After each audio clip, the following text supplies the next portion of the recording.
the Sam Harris and Alex O'Connor discussion about metaethics. If you didn't already see, it's now pretty much my most popular video on here, which is a joint discussion with Ask Yourself and Majesty of Reason, where we reviewed the first about 30, 40 minutes of this discussion. And this was planned for a long time. So I think the video is like 7 or 8 months ago. How long? Yeah, 6 months ago. Okay. So it's from a while back. And we finally got around to reviewing it, but we only got through about 40 minutes and it's 2.5 hours. So I posted saying, you know, I'm not sure the rest of the video is worth reviewing, but a few people said, no, there's more good stuff in there. So I'm not convinced. I guess we'll see. I have many other reviews of videos that I would like to do. So I guess a big thing that I'm doing for content right now is reviewing other videos. I've been planning to do some shorter videos for a while now, and I may start doing some of those. I have a discussion with Mike Humer this Sunday. That should be a recorded discussion. Hopefully I get over this cough by then. One moment.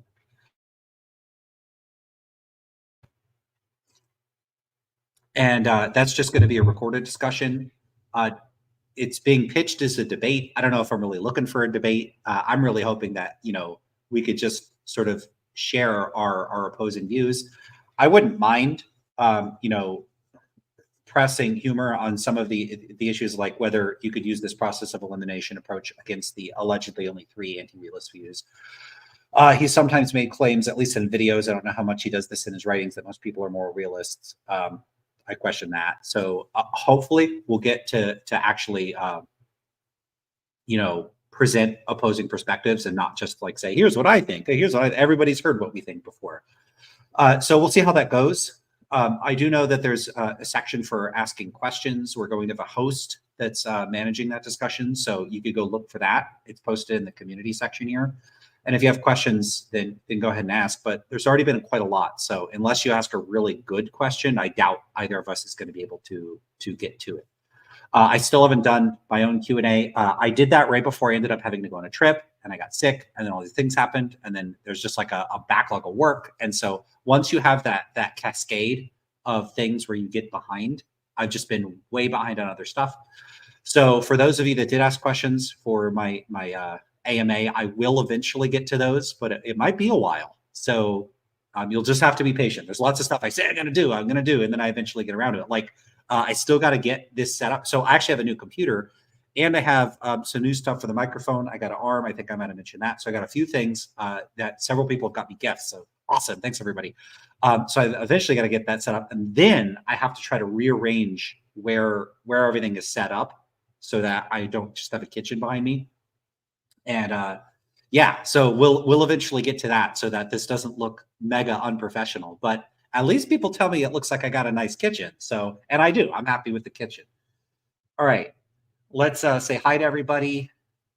Tony, you get 1,000 Lance loot. Igor gets 500 Lance loot, and Zachman gets 250 Lance loot. What can you buy with that? Absolutely nothing. You may eventually, in fact, you know what you could buy with it? You could buy stance-independent moral facts. You could buy those. In fact, you could buy any stance-independent normative facts, gastronomic ones, aesthetic ones, you name it, epistemic ones, prudential ones. There's all sorts of non-natural stance-independent facts that you could buy. They exist in the ethereal realm, which is exactly where you could use your Lance loot.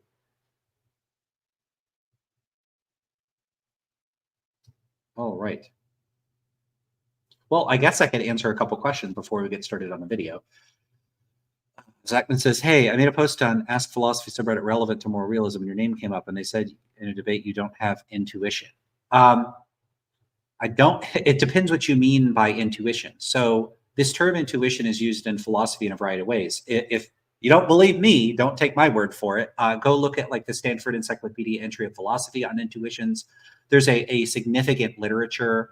There's a variety of people that have commented on intuitions. Capellan in Philosophy Without Intuitions, Maschery, Dutch or Deutsch, I don't know how to say his name, is written about intuitions. And those are Timothy Williamson has written about intuitions. The Williamson view, as far as I understand it, kind of sees intuitions as continuous with other sorts of psychological. It's not like anything special. There's nothing autonomous and unique about intuitions. But others seem to see intuitions as serving these special sorts of roles in philosophy. And I'm very skeptical of that. So the question really is just, how are you operationalizing intuition? To me, a lot of intuition talk in philosophy, when you're talking about intuitions, you're talking about what to me sounds like a psychological state. And when you're talking about psychological states, I'm gonna have questions about, well, okay, what kind of psychological state are you talking about? Like, what aspect of human cognition is this mapping onto? And often these sorts of claims are made in a sort of non-scientific vacuum, and I just don't know what the claim is. It's not operationalized sufficiently for me to know whether I have intuitions or not. But yeah, there is a sense in which when philosophers will present cases like a Gettier case or a trolley problem, I'm prompted to like have a feeling, like an intuition. It seems one thing is true, even if I don't think it's true on reflection. It seems true. I generally don't have those in response to thought experiments and scenarios, and personally, I'm very skeptical that other people have them in the sense of that being like an actual substantive feature of normal human psychology. I think this is something that people are taught to have, and that it's a kind of, I think it's largely what's going on in philosophy when people talk about intuitions. They're either talking about psychological states that are mundane and could be described without using the term intuition in a confusing and unnecessary way, or it's pseudo-psychological. It's not a real psychological state. Okay. I don't know how that relates to epistemic normativity, but I want to get into the video of Sam Harris. I don't want to have too much of a lead in. People want to hear me talk about the video. That's what I'm going to do. All right. So we just got to get it up on the screen. Just going to take me a second.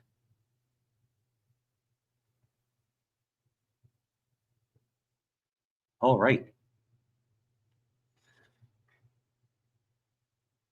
Okay, cool. Okay, so this is around the spot. I'll take it back because I played a couple times that I opened it. This is around the spot I left off. So if you want to see the review of the earlier part of this video with Ask Yourself and Majesty of Reason, you should go watch that video. I mean, this will be up here anyway later. If you want to, unless you want to be involved in the live part of this for people that are here when it's live, which is not a lot of people. So, okay, let's get going. And just let me know about the audio if I need to make any adjustments. They're they're limited in and their consequences, sources of happiness, even our primary sources of happiness, right? So they're going to be cognitively and emotionally closed to really loving their kids if they can't figure out how the universe is better, or to care that it'd be better not having their kids tortured, right? If they only care about their torture, they're limited in and there are consequences to that limitation. When you say the word better there, because I asked, what do you mean by should? And you said something like that the world would be better. What do you mean by better? In precisely the same way that it's better for them, in the way that they acknowledge that their pan's not going to be on the hot stove. It's better for their kids not to be tortured in the same way, even if just viewed from above, not a personal view, just viewed in the totality of things. I suppose my problem is, if that is the case, then in the same way that you can essentially just translate words like good into, talking about well-being, I can do the same thing in the opposite direction and translate words like value into things like preference. So if I say something like, look, you put that hand on that stove and you take it away, all that tells me is that I prefer it not to be that way. And I could say that I can convince this person that the world would be better if not. And what do you mean by better? Well, I mean better in the same way that you take your hand away. That is, you would prefer it to be that way. Yeah, or someone else would prefer it, yeah. And that's fine. But now it seems like what we're doing is if that is the language that we use, we're saying that the world would be better. This is a good thing to do. Just means this would be a way that people prefer it. And that's fine, but that means that we're talking about moral subjectivity. That's essentially a definition of moral subjectivity, right? That to say good is to say this is what people just prefer. No, I mean, it's only, I mean, I'll grant you that the term preference is deflationary, but it's only deflationary because we reserve it for things that don't really matter, right? The moment you make things matter more and more and more and more and more, and you get into the territory of the worst possible misery for everyone versus its antithesis, some sublime state of satisfaction that endures for as long as possible for everyone capable of it. And the difference, the gulf that opens up between those two states of the universe or any, microcosm within that universe, that gulf is not to traverse that gulf is with the term preference is just, it seems like a misuse of how we use that term, right? What is he? I'm not really sure where he's coming from here. I mean, Alex's point here seems to be fairly clear. Alex is offering a kind of reduction of uses of terms like good or better. So what does it mean to say that something is better or worse? One way of reducing that is to cash it out in terms of preferences. I have a preference or a dispreference for this sort of outcome or activity or whatever it may be. So you touch a hot stove and you have a dispreference for it. It would be better not to. It would be worse to touch it. And what that means to say, I prefer, what it means to say it's better not to is I prefer not to. What it means to say, it would be better not, it would be bad if I touched it, is that I would disprefer it. It wouldn't be something I prefer. Now, this doesn't have to be some sort of analytic claim. It doesn't have to be like, here is what in fact the term means. It could just be like a proposal. Hey, here's one way of cashing out what I mean when I use this language in a way where I can actually explain what I mean. It makes sense. People will generally be able to understand what you're talking about when you talk about having preferences. Of course, somebody could be nitpicky and start hassling about that. What exactly is a preference? Give me a psychological model. How do preferences figure into the model? They could do that with greater or lesser degrees of sincerity, I suppose. But I certainly think someone could sincerely be concerned about those sorts of psychological models. So that I'm not saying that the conversation has to stop there. It doesn't. But at least moving it towards something that it could be communicated and not leaving terms like good or better or right or wrong or moral or immoral in this sort of closed loop of mutually interdefining terms that don't have any conceptual entry point. I think Alex is gesturing in that direction. He's like saying, look, we can open this loop and build a ramp connecting the content of this normative and moral terminology to other sorts of terminology that's not moral, that's not just purely normative, that's not just irreducible. It's not just that closed loop of terms that aren't connected to other sorts of terms that we're familiar with. I mean, at least something like preferences has the advantage of being descriptive. And so the normative claims in that sense would be reduced to something descriptive. That seems like a good approach. I like what Alex is doing here. And Sam's response strikes me as incredibly obscure. He just says, no, no, no several times, but no, like what? I mean, maybe I should listen to this again, but it sounds to me, honestly, just a bit muddled. Like, I'm just not sure what he's saying. Like preference becomes inappropriate when what? When maybe the claim is, look, if you're talking about preference, like if it's everybody being tortured in burning hellfire for, eternity, saying, yeah, I prefer not, seems like a misuse of the word. If he's gesturing at that, that might sound like a good response if this is the direction. I can't tell exactly what he's saying here, because you might think, okay, well, preferences. Usually we reserve the term preference for something that's not that important. Like, yeah, I prefer to go on Saturday, or yeah, I prefer vanilla over chocolate. But it might sound a little strained to say, yeah, I would prefer to not be set on fire. That sound like, please, you might say, use language like, please don't set me on fire. But if that's the case, this is not, if Harris is making that sort of objection, it's not a good objection. And the reason it's not a good objection is because that use of the term prefer, it might have that connotation of being about relatively unimportant things in ordinary discourse, but those are pragmatic features of the use of the term prefer in ordinary contexts. When Alex is proposing the use of the term prefer, he's proposing its use in a more technical context. It's not prefer with all the pragmatic associations we would ordinarily associate with the term in everyday uses, where it has certain contexts in which you would use the term. So here's a context where you'd use the term. Hey, would you prefer vanilla or chocolate ice cream? Oh, I prefer vanilla. Thank you. Here's a context where it would sound strained. Hey, we've been planning on setting you on fire. Would you prefer that we set you on fire or that we not set you on fire? It would be a little strange to say, yeah, I'd prefer if you not set me on fire. That would be, in many cases, a kind of like a sort of comical understatement. Their natural reaction to that is, oh my God, please don't set me on fire. Like, right? So the connotation of saying I'd prefer or I'd prefer not is that it's not particularly important. And so if Sam is drawing attention in that to say it's a misuse of the term, he's drawing attention to its use in ordinary contexts and why the connotations and the pragmatic features of how it tends to be used would be inappropriate in those contexts. But that's not what I think Alex is getting at, or if we were steelmanning Alex, I don't even think we need to. I think he's clearly gesturing in this direction, is that it's not a use of the term that's bound by and subject to criticisms based on its use in ordinary language and the associated connotations that would appear there. Rather, this would be a more technical notion, which is that the sense in which I want to or don't want to do something is ultimately predicated on what it is that I want. And that doesn't need to be expressed in terms of a term like prefer, insofar as that carries certain pragmatic connotations that are applicable to the content of the account that Alex would be giving. In other words, Alex would say, look, it doesn't have to be phrased in terms of prefer.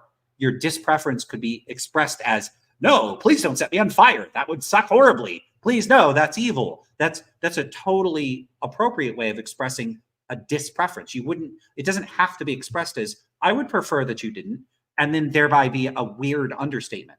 So I think there's some kind of mix-up, and I think this is a very common mix-up when people are addressing anti-realist views and many philosophical views, is to conflate the use of certain terms that have ordinary term analogs in their technical context with those ordinary terms by mistakenly applying the pragmatic features and the connotative features those terms would typically have in many ordinary contexts to that term used in a technical context where it doesn't carry those pragmatic features.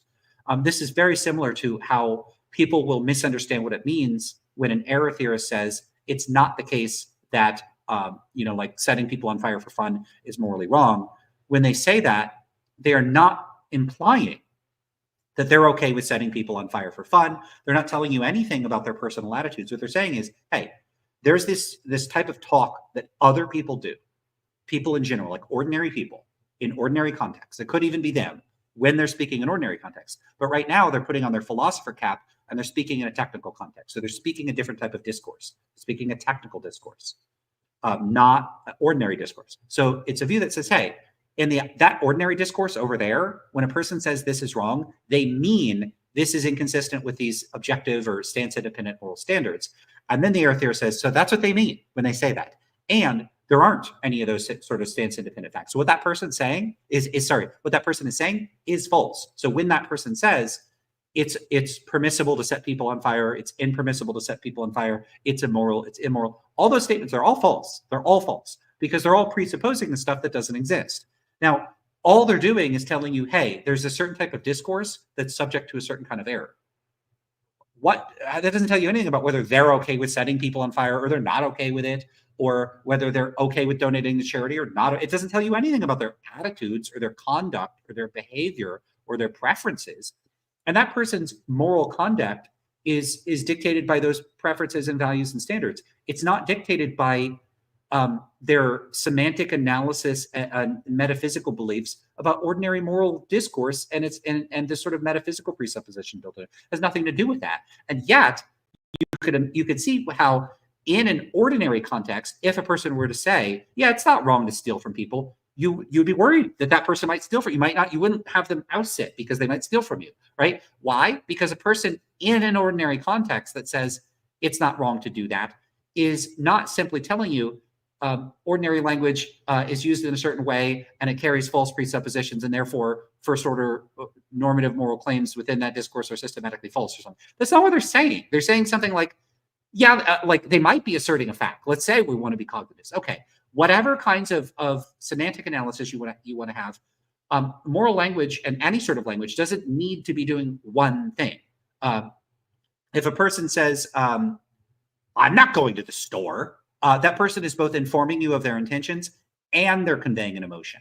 And so if a person says, yeah, there's not really anything wrong with setting people on fire, whatever, that person might be making a propositional claim about their moral beliefs. But in addition, in ordinary contexts, that person is pragmatically, there's a pragmatic features that convey information about the speaker, that they're not really against setting people on fire. Maybe they're kind of there's maybe something wrong with the person. And so philosophers have a really serious problem, and I think Harris might be doing this here, of understanding the distinction between the sort of distilled use of analogous language in a philosophical technical context and the undistilled use in ordinary contexts, where and they import those features from those ordinary contexts into their analysis of the technical context, and they make all kinds of mistakes. All right, let's keep going.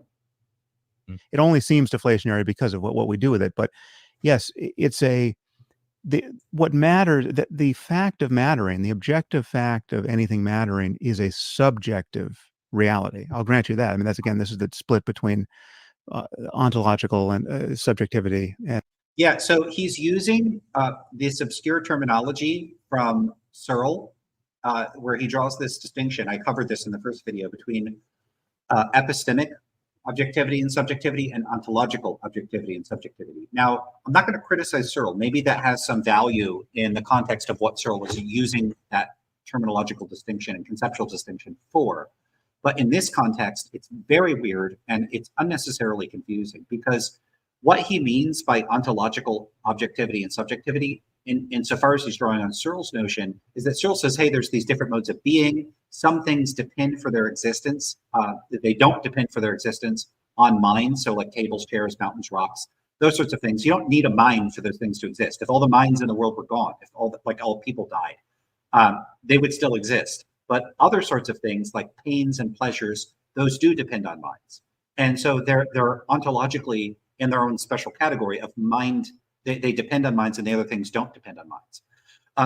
That's the distinction he appears to be drawing on, but that distinction is just totally unimportant for the purposes of contemporary metaethics. It has nothing to do with subjectivism as a metaethical position, because subjectivism is a view about what it is that makes a moral claim true.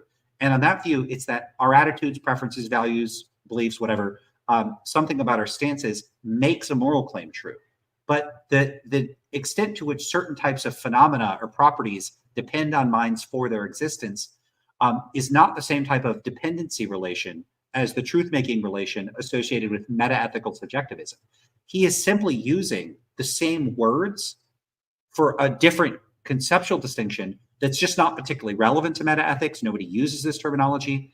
If I get around to it, I'll show you in a recent video. Humer was asked about this distinction, and Mike Humer, and he specializes in metaethics. He actually specializes kind of in everything. He seems to write about a lot of different stuff.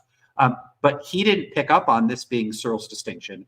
And that, I think, is pretty good evidence that this is just not a distinction much in use in contemporary metaethics. Now, that doesn't mean that the distinction is wrong or it's bad or that Sam Harris should only talk the way contemporary metaethicists are. This is not about terminological gatekeeping. It's that this terminology that he's employing here is needlessly confusing. There is no reason to employ terms like objective and subjective in different sorts of ways in the same dialogue, when you could use objective and subjective in a consistent way and then use some other terminology to refer to the distinction he's drawing attention to here.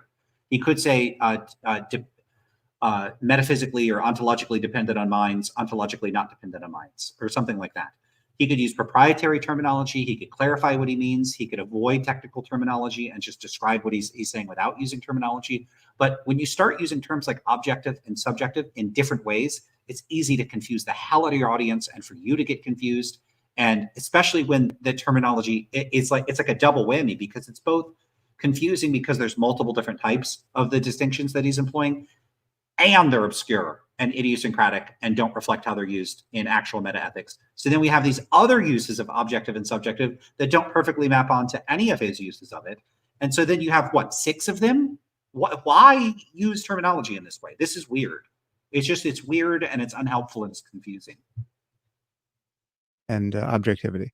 It's not a matter for rocks and quasars. It's a matter for conscious systems to notice the difference in, right? So without consciousness, the world of value goes away, right? It's got to matter to someone, somewhere, somehow, at least possibly. So again, like, what point is he trying to make here? Sure, in order to value things, there has to be a valuer that values things. Yeah, so we need minds to care about stuff. But he says this as if it's like, is this supposed to be like a point someone to go, no, we don't need that? I mean, maybe someone would say that. Who would say that though? right? So if it's By the way, this isn't even to say that people that think things are intrinsically valuable or not would necessarily disagree, because they might just say things have value, but you still need a like there would just be different senses of valuing. So for me to engage in the act of valuing, I need a mind, but that doesn't mean that there need to be minds for things to be valuable. Let's go back, because maybe what he says is inconsistent with that. consciousness, the world of value goes away, right? It's quasars. It's a matter for conscious systems to notice the difference in, right? So without consciousness, the world of value goes away. Yeah, he might mean that. He might mean that nothing could be intrinsically valuable, independent of minds, or something like that. I don't know, because he just says the world of value. What the hell is a world of value? That's just not clear what that means. I mean, it's metaphor. The world of value? What? Right. It's got to matter to someone, somewhere, somehow, at least possibly, right? So if it's, I would grant that it could potentially affect an experience as opposed to actually affect an experience and still matter. But if there's something out there that couldn't possibly affect anyone's experience, now or in the future, no matter what happens, well, then that thing doesn't matter, right? But by definition. Okay, so that's really weird. It doesn't matter by definition. What does he mean by matter? So there's a difference between you need minds to value things, and if a thing isn't valued by a mind, then it's not an appropriate subjective value. Like there that couldn't possibly affect anyone's experience, now or in the future, no matter what happens, well, then that thing doesn't matter, right? Yeah, so it doesn't matter. So this is a weird view of value, because things can matter to people independent of their impact on people's psychological states. So someone could say it matters to me that certain sorts of things continue after they die, or after all people die, where they can have preferences about certain states of affairs being realized independent of the impact that those states of affairs would have on people's conscious states. So people literally can value those things. In other words, the fact that you need consciousness to value things does not entail that the only things that you can value are conscious states or changes in conscious states. Those are just different things. So I'm trying to come up with a good example of just how weird this is, to conflate the two. Let's see. I don't know if I come up with an example. I'm not going to sit here and think all day.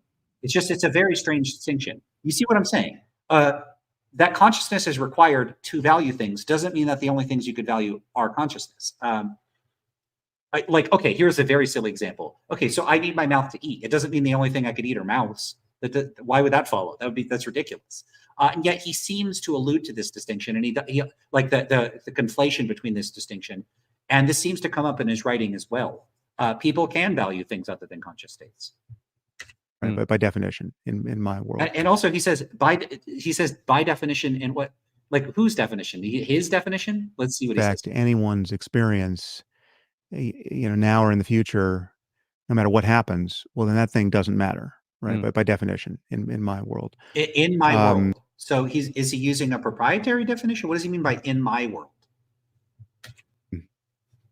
So he could say, I am stipulating that what I mean by appropriate targets of value are things that impact conscious states. He's welcome to say that and say that's what I'm using that term by definition, but that's a stipulative definition, right? He's just stipulating what I mean by value or appropriate targets of value are things that can be consciously experienced by experiencers or conscious agents or something like that. Okay, well, what if someone says, okay, but that's not what I mean by value. I mean this other thing. And so you can value things that don't impact people's conscious states. And the scenario he described is, no, things could matter in those contexts, even if nobody experiences them. And that's consistent with my stipulative definition of value.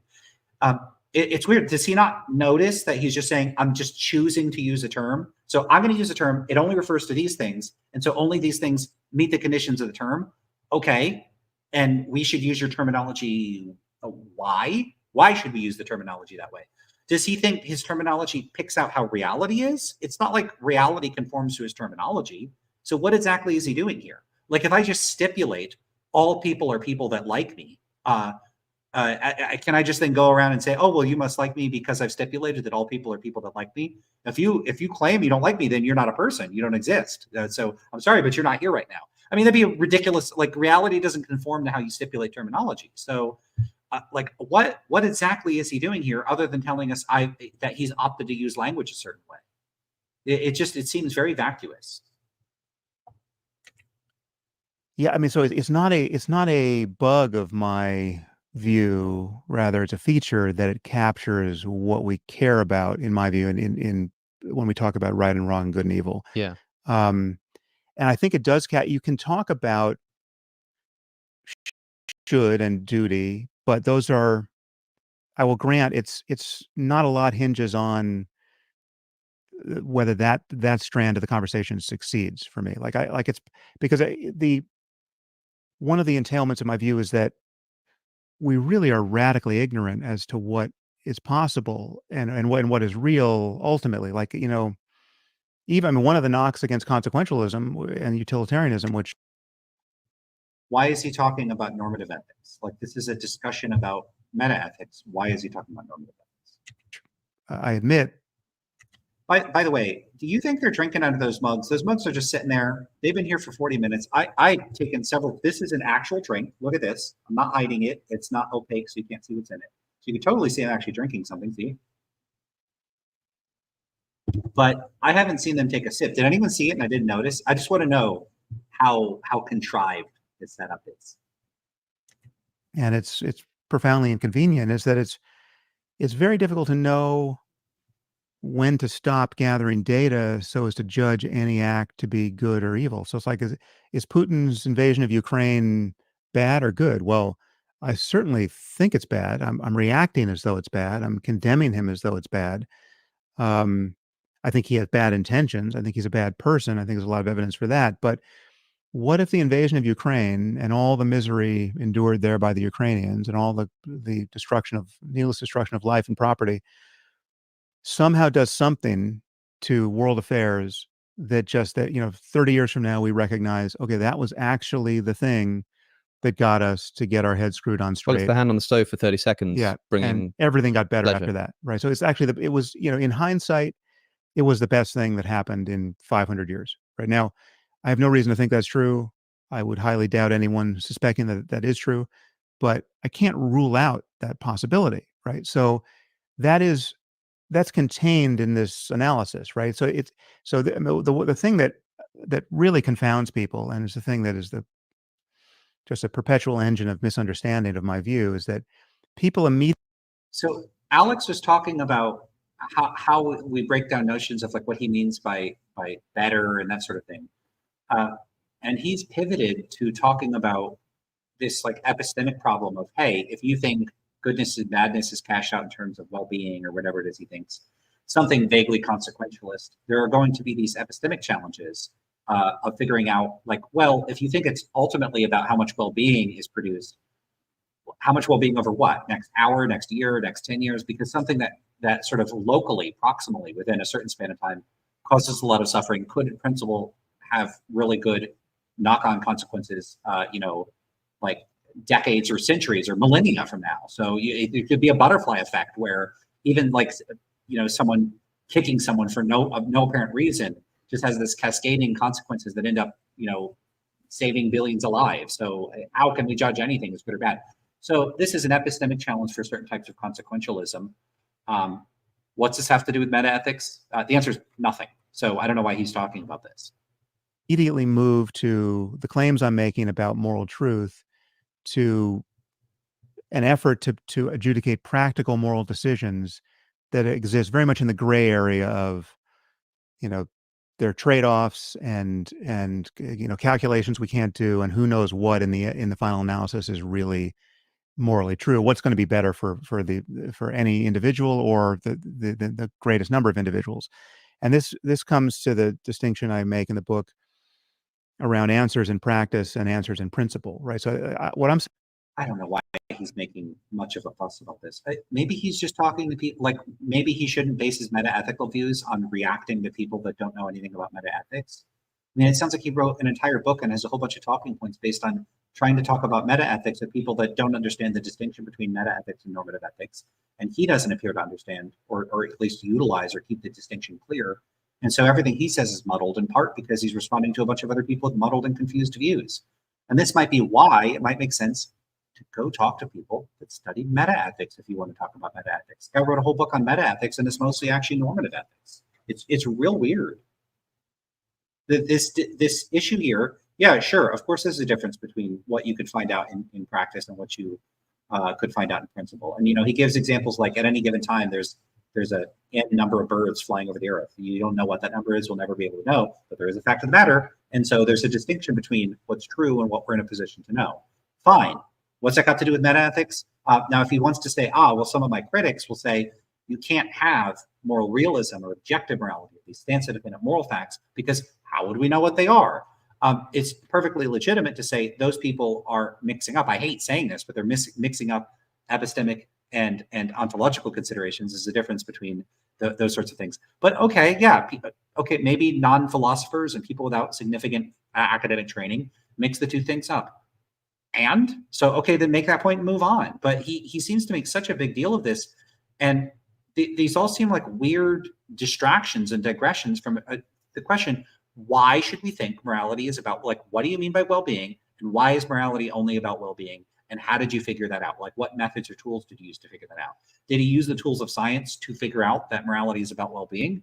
If not, then it's a little weird to say that science can answer moral questions, because that gives the implication that that science is like doing the whole job on its own. If it's science plus a bit of philosophy, okay, but virtually nobody would reject the conditional claim that if by moral claims we mean just as a matter of stipulation certain empirically evaluable claims, then once we stipulate that, then science could come in and answer those questions.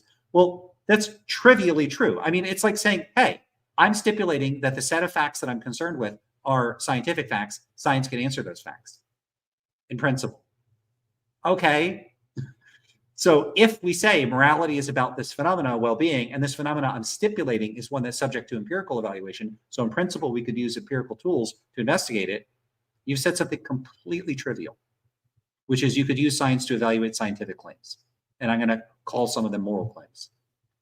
Okay. I mean, that's what his account seems like it's doing. It just strikes me as utterly trivial.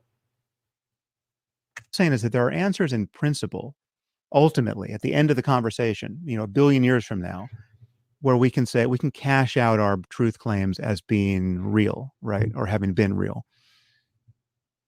There might not be answers in practice, and yet, again, this is a double standard in science. There are an infinite number of questions for which we don't have answers in practice, and yet no one would be tempted to say there's no truth there. Of course, yeah. How many stars are there in the Milky Way precisely? Exactly. Like, who knows? Yeah, and what is their weight? And it's just changed, right? For what it's worth, I mean, all of this is fine in that right. There seems to sort of be two steps in the moral landscape enterprise here.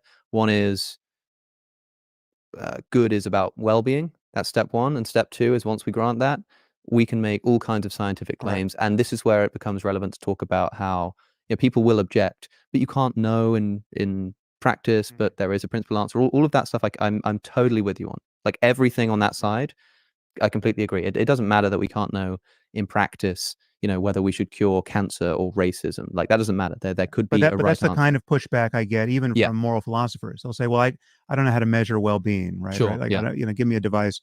But so look, I hear that you're concerned about the definition of well-being and that it's not precise and that it couldn't be precise. It's not that it's not precise. It's that I suppose, and I'll be interested to see what you think of this. When you've spoken to Daniel Dennett about free will, right? And most people listening will probably be familiar. You don't believe in free will. Daniel Dennett is a compatibilist. He believes that there is free will, and you've had sort of a lot of back and forth about it. And one of the things that happened in this debate is Daniel Dennett puts forward this thing, which he says, look, I can. The actions that I'm performing, they come from somewhere within me. They're due to my will, all of this kind of stuff. And so that's freedom. And you accused him of something that I think you coined as the Atlantis fallacy. You said, look, you're describing this thing and you're saying, if free will means anything, surely it's got to mean like something to do with the action not being inhibited by exterior forces, it coming from somewhere in my brain, this kind of stuff. And because it fulfills all of those criteria, it's free will. And you say, this is a bit like saying, you're trying to prove the existence of Atlantis. And you say, here's this city, and it's watery, and it's old, but you're actually pointing at Venice. And you say, but what is this Atlantis that you're talking about? Atlantis is a sort of site, it's this watery city, it's really old. Like, it fulfills some of the criterion, sure, but it's not what people mean when they say Atlantis, right? And that's the criticism you've made of Daniel Dennett. Now, he's changing the subject. What I want to do is make the same criticism here of you, that you're doing the Atlantis fallacy with ethics, where you say, look at this thing called well-being. It seems intimately connected to things that we value. It seems intimately connected to all sort of forms of moral systems that people have devised. Despite what they might claim is the basis of ethics, it's always got something to do with well-being. And you're pointing at this thing called well-being and saying this fulfills so many criteria. And that's the equivalent of you pointing to Venice and me saying, sure, it does do that. But when people say Atlantis, they mean something else. And when people say good, they just mean something else. Yeah. So that's I. Checkmate. This is a good objection. Now, it's not a good objection in the sense that I think that this sort of Atlantis accusation actually works. It's a good objection in terms of showing that it's sort of a what's the holding Harris to his own standards. So if Harris wants to make claims about someone else changing the subject, and he takes that to be some sort of serious criticism, on consistency grounds, he's subject to the same sorts of concerns. What I would say in both cases is that, like, notice what Alex says. So that's just not what people mean. Guess what, everybody? In fact, I'm going to leave it to the chat. What am I going to say about the claim that's what other people mean, or that people just don't mean the compatibilist thing by free will? What am I going to say about that? I'm going to ask you. Someone please type it in the chat.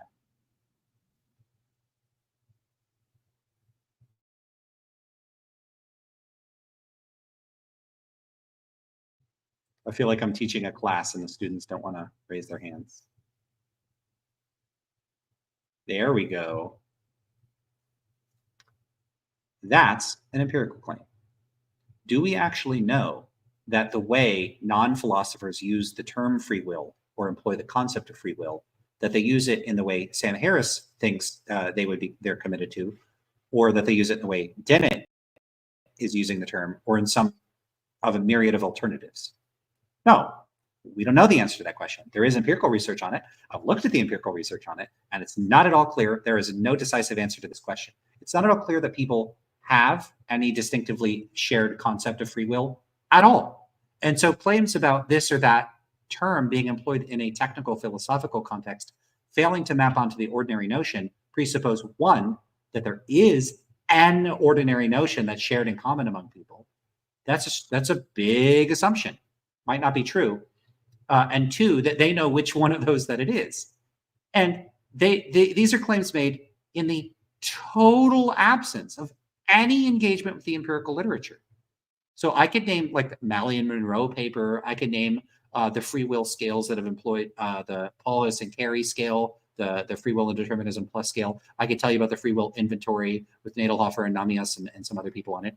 I'm familiar with these scales that are used to measure what people believe about free will, but I don't see anybody, philosophers or Sam Harris, they don't talk about these scales. They don't talk about these measures. I never see any indication of anybody engaging with the actual empirical literature on what people believe about free will. They just make claims about what people believe and what people think without looking at any evidence. It's so bizarre.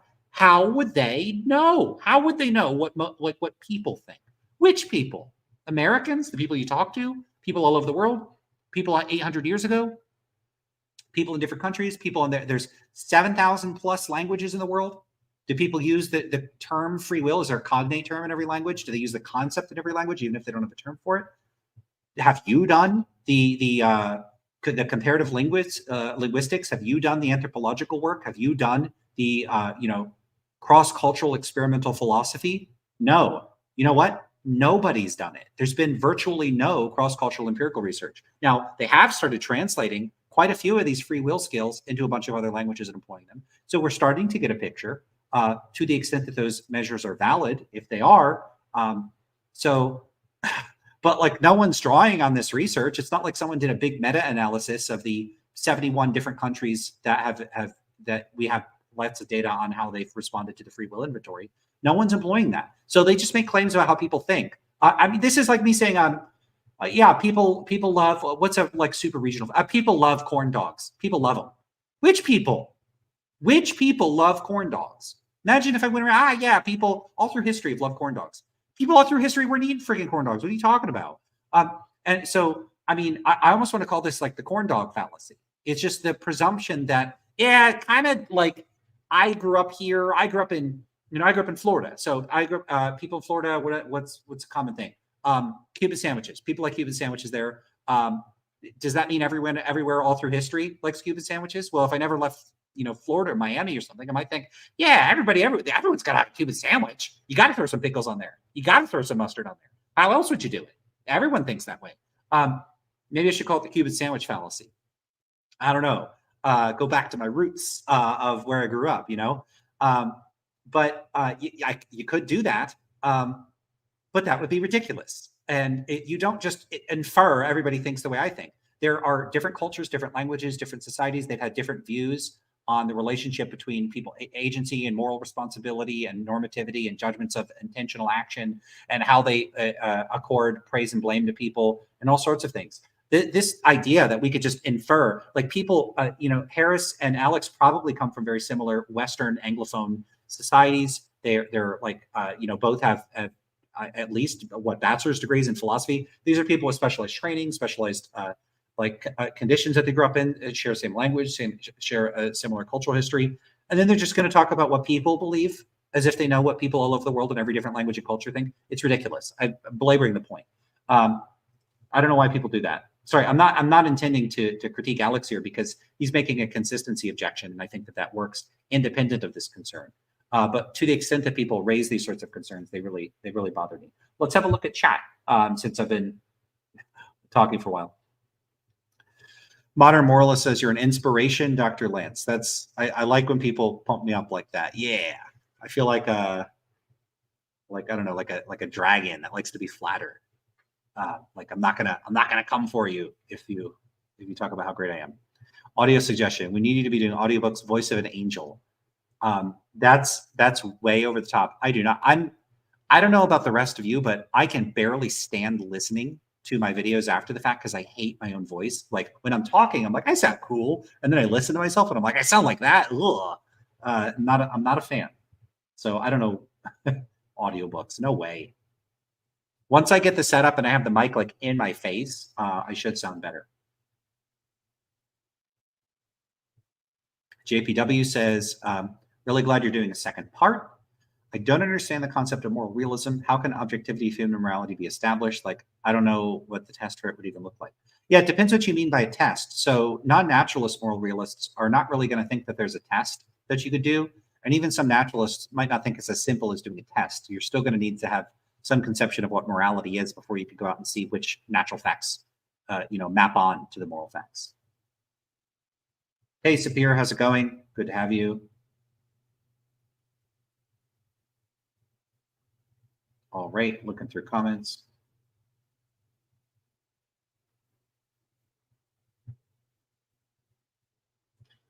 Tony says words don't mean things people do. I was looking for that's an empirical claim one, but that's one of my slogans. I'm gonna have too many slogans. It's gonna get real cheesy real quick. Sapir with the empirical claim, yeah.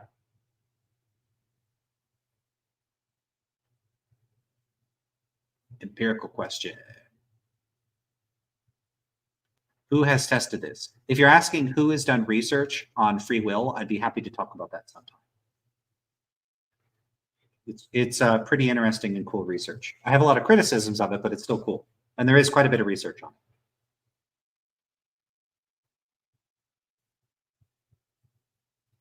Yeah, and Yinzi says they think they can intuit what everyone means by XYZ claim, and also they think they can just intuit what the moral facts are. Yeah, and it's not so much like it'd be one thing if people took these to be like empirical questions where they're intuiting what everybody intends to communicate. That would be a very strong claim. But often it seems like they just think that the sentences have a meaning. And so if you're a competent speaker of the language, you just know what the sentence means. And so it's not so much that you're like able to telepathically sync up with every person on the planet and know what everybody would mean by all the sentences they use. It's more that all the sentences are all sort of tributaries to one great river of meaning. And they can just directly tap into that by thinking about it. Because all the sentences are just sloppy mouth sounds and letters on a page that are all used to try to say the same thing. So when a person in one culture says this is good, I don't know what in Portuguese, esta bom, so I don't know, bon, like whatever, something is, so there's different languages are going to have different ways of conveying these things, that they're all employing the same concepts, and they could be, but it's not so, like, should we just assume that there's just going to be like this isomorphic sentence in every language that everybody uses and they all mean the same thing by them? Because what if they're just employing different concepts and they carve up the conceptual space in ways that don't comport with the way that native English speaking, like analytic philosophy trained people in the Anglophone world from weird cultures do? By weird, I'm referring to the acronym Western educated, industrialized, rich, and democratic. If you're not familiar with it, I'll have to talk about it another time. If I started another digression, then it's going to be digression inception. I'm trying to think of a term for digression inception, but we'll go with that for now. But yeah, it's such a strange thing that philosophers think they could do this. So Pierce says, have to give Alex credit here for appealing to Sam's own standard. Oh, sorry, you said have to give Alex credit there. I like to get the quotes accurate. For appealing to Sam's own standard, really well executed in terms of rhetorical force. 100% agree. Alex is doing great at this point. Him penning Sam on the better thing was great. I wish he would have held his feet to the fire a bit more and said, no, well, you're going off on another topic. What do you mean by better? And try to get more of a response from him. So Pierre likes corn dog fallacy, apparently. Yeah, maybe I should call it the corn dog fallacy. Maybe I don't need to name everything as a fallacy. That's stupid.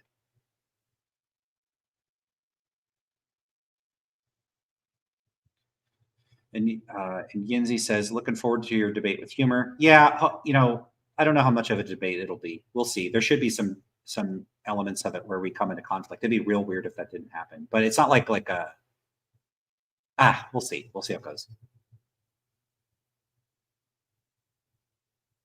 So Yinzi says, where I live, indigenous people have a concept of tapu, which is like a mix of morality, spirituality, food rules, and gender rules. The Western concept of morality doesn't fit. It also includes objects and spaces and their significance. Western right, wrong doesn't map on. Yeah, I'm not familiar with that, but that sounds interesting. I have seen some papers talking about fundamentally different conceptions of normativity that don't seem to map on to morality as a Western concept.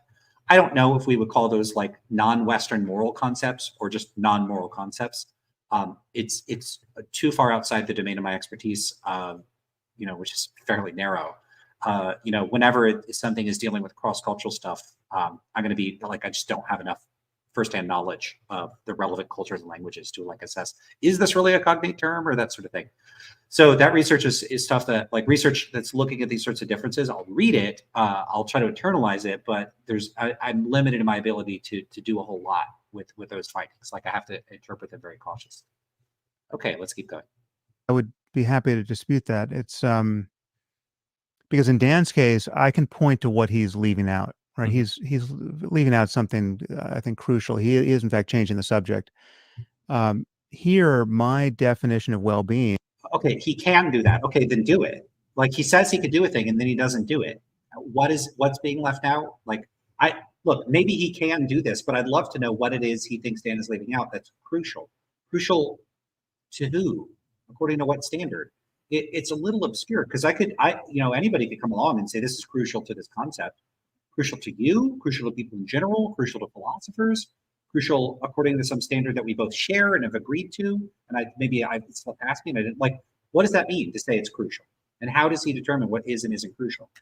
And again, it's not a definition. It's just, tell me what matters to you. Tell me what I'm leaving out. Tell me. And so if you're a fundamentalist Christian, you'll say, well, for me, it's all about this world doesn't matter at all. Really, it's just a matter of who goes to heaven and who goes to hell, right? It's just following God's law. Well, that's just another circumstance of of suffering and its antithesis, right? It's you're concerned about your conscious life beyond the grave. Now, you might be wrong. In fact, you very likely are wrong about whether Christianity is correct, in about the physics of things. But let's say you're right. Well, then I'll grant you, yeah, nothing's more important than not winding up in hell, right? Sure.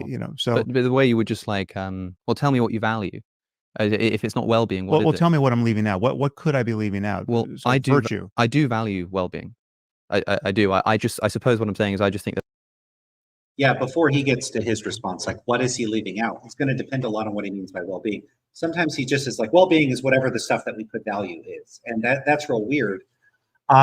If he's saying that's going to depend a lot on whether that is tied to his notion that the only things. And again, it's so unclear that it's hard to pin Harris down and criticize him for holding views because he's so, in many cases, vague, ambiguous, unclear. It's hard. Like, does he think only conscious states are valuable, or does he think you just need consciousness to value things? I think he thinks both. So if he thinks only conscious states are valuable, then what's left out by well-being? Okay, well, here's what's left out by well-being: deontological moral concerns. So there are people that think that there are certain considerations where the locus of moral concern is the action itself, or the conformity of the of actions to certain principles, intentions, goals, standards, or whatever it may be. And so the extent to which rightness or wrongness, I don't like to nominalize them that way because, even the proponents of these views might not want to inflate their ontology in like literal and weird ways. But the wrongness of lying, for instance, or the wrongness of violating someone's trust isn't fully cashed out, isn't fully reducible to its impact on well-being. So you have to be careful here. It's not like if you're a deontologist, you don't care about well-being, or that part of the reason you think it would be wrong to steal from someone is because you're harming the person. You're depriving them of resources. They might imagine you steal someone's medicine or something like that, or you steal money that they were going to use to buy food, and now they go hungry, and now they suffer as a consequence. Yeah, okay. So part of what makes it wrong for a deontologist could be that you have a duty not to cause unnecessary harm. So part of the wrongness of your action is that you've caused harm. Or they could have a hybrid theory. It's not like they have to be strictly, it's all about roles. They don't have to think that. They could think, yeah, one of the things that makes an action bad is that it causes suffering to a person. One of the things that makes actions good is when they cause happiness. But that doesn't mean that the only reason that stealing from someone is wrong is insofar as it hurts them. It could be wrong to steal from them, even if it ends up not hurting them. So that is there's nothing conceptually impossible about that. It's not like people don't think this. It's not like people can't think this. And I see no reason, like, I'm not a deontologist. I don't think I was ever a deontologist. Back when I subscribed to normative moral views, I was a utilitarian the whole time. So I only valued conscious states. So, like, I'm not speaking from having a rival alternative moral conception. I thought utilitarianism was just the way to go. I think it's real weird to value conformity to rules or respecting rights independent of their consequences. And I mean that in the fully reducible sense. I thought the only sense in which things are good or bad is the extent to which they increased well-being or reduced suffering. So I actually agreed with, at least to some extent, with Sam's normative moral standards here. So I'm not coming from a place of disagreeing with that. What I'm saying is Harris doesn't just seem to be thinking that, or seem to be claiming that these other normative moral views are wrong. It seems like it's difficult for him to even conceptualize them. And he seems to think that they're like impossible or something. And that the proponents of these views like don't really have these views, or they're confused or something like that. What? Why? Why would you think deontologists are confused, or it's impossible for them to care about those things? The fact is, as a matter of psychological fact, they do care about those things. At least that's the claim I would make. So people value things other than conscious states. If Harris wants to show that that's somehow impossible or contradictory or confused, he has not done a good job of showing this. And so I'm saying this as a person that does not endorse these positions at all. Harris has simply not done the work to show that there's a problem with these views. And again, in spite of the fact that I think you probably could show there's problems, it's just he hasn't done it. And it's real weird that he's pushing this so hard, this well-being stuff, because to be honest, if you want to see people making a better case than Harris, you could just read the originators of utilitarianism. Jeremy Bentham, John Stuart Mill, the works are a bit dated and older, but they're perfectly lucid, and they're robust. They're more compelling. They address a number of potential philosophical concerns that, like, people in the ensuing years have said, like, oh, well, if you're a utilitarian, how would you even go about making decisions? Are you just sitting there calculating all day? That'd be stupid. They address this, and they address it pretty damn well. So if you want to see a good case for, like, hey, it's all about well-being, that's already in the literature, and it was done. Look, I don't mean to be rude to Harris, but it was done way better, like, a long time ago. He's not really adding anything to that. And that's not even figuring in, since the explosion, like, the population has boomed. We have, 8+ billion people now. We have a lot more philosophers now. There's a lot of contemporary utilitarians that have expanded on this work and are lucid and clear and good at arguing for their positions and address philosophical objections to their positions. And they just do more than what he ends up doing in the moral landscape and in his subsequent discussions about it. Everything about it is very surface level and shallow. And it's just, even in other words, what I'm saying is the meta ethics he's got on the table is so muddled and confused. I think I would have to say it's not even wrong. But then as far as this normative ethics, is that it's just a puddle. There's no depth to it. And that it really concerns me that this is in 2024. I mean, when did he write the book? 2009, 2010? He's had 15 years to expand on and develop his views and refine them and improve. And it doesn't look like he has very much. And that's really troubling. Like, Harris has access to more resources. Like, he could just get top philosophers and famous people just on the phone or in an email. And they'll answer him and they'll talk to him. I don't know how he's got this incredible amount of access to resources. And I don't see development or improvement in his view. There's something real concerning about that. That is a subjective preference that I have. I just have this subjective preference. I can't even remember what they were talking about at this point. Let me take it back at 30 seconds. Whether Christianity is correct, in the about the physics of things, but let's say you're right. Well, then I'll grant you, nothing's more important than not winding up in hell, right? Sure. So but the way you would just like, well, tell me what you value. If it's not well-being, well, tell me what I'm leaving out. What could I be leaving out? Well, so I do. Virtue. I do value well-being. I do. I suppose what I'm saying is I just think that is a subjective preference that I have. I just have this subjective preference for my own well-being, and. But I want to follow the move you just made with respect to Dan. You're saying that my definition of well-being, however capacious, is guaranteed to leave out what some people legitimately mean by good or evil or etc. Yeah. So what are those things? Well, I think the tricky thing is, and I don't think Alex is doing great here. Just say deontological values. It's not complicated to just say that. To say, people value things independent of their impact on well-being. Can offer a few different answers from different, I guess, moral perspectives. I mean, I'm an emotivist about ethics, so I don't have what I would say is whatever that gap is, I think just doesn't exist. But some people might say, for example, when you speak to a religious person and you say, what do you value if not well-being, or what is missing from that picture, they might say something like, well, yes, the worst possible misery for everyone is bad, and that there's no way of conceiving of that situation that wouldn't be bad. But it's not bad just because of, say, the suffering. It might be the case, for example, that you're an Aristotelian and you think that things have natural ends. This table's end is to hold things up, and a human's end is to fulfill whatever, the human end is. And suffering doesn't fulfill that. But they'll say that the reason that it's bad is because suffering doesn't fulfill the natural end of man or something. It's not because it's this is a workable response, because what he's saying is true. Like, their views of what's right and wrong is not reducible just to well-being and suffering. But there's such, like, more, like, straight to the point kinds of examples, and it took him, I don't know how long that was, a minute or two, to build up to it.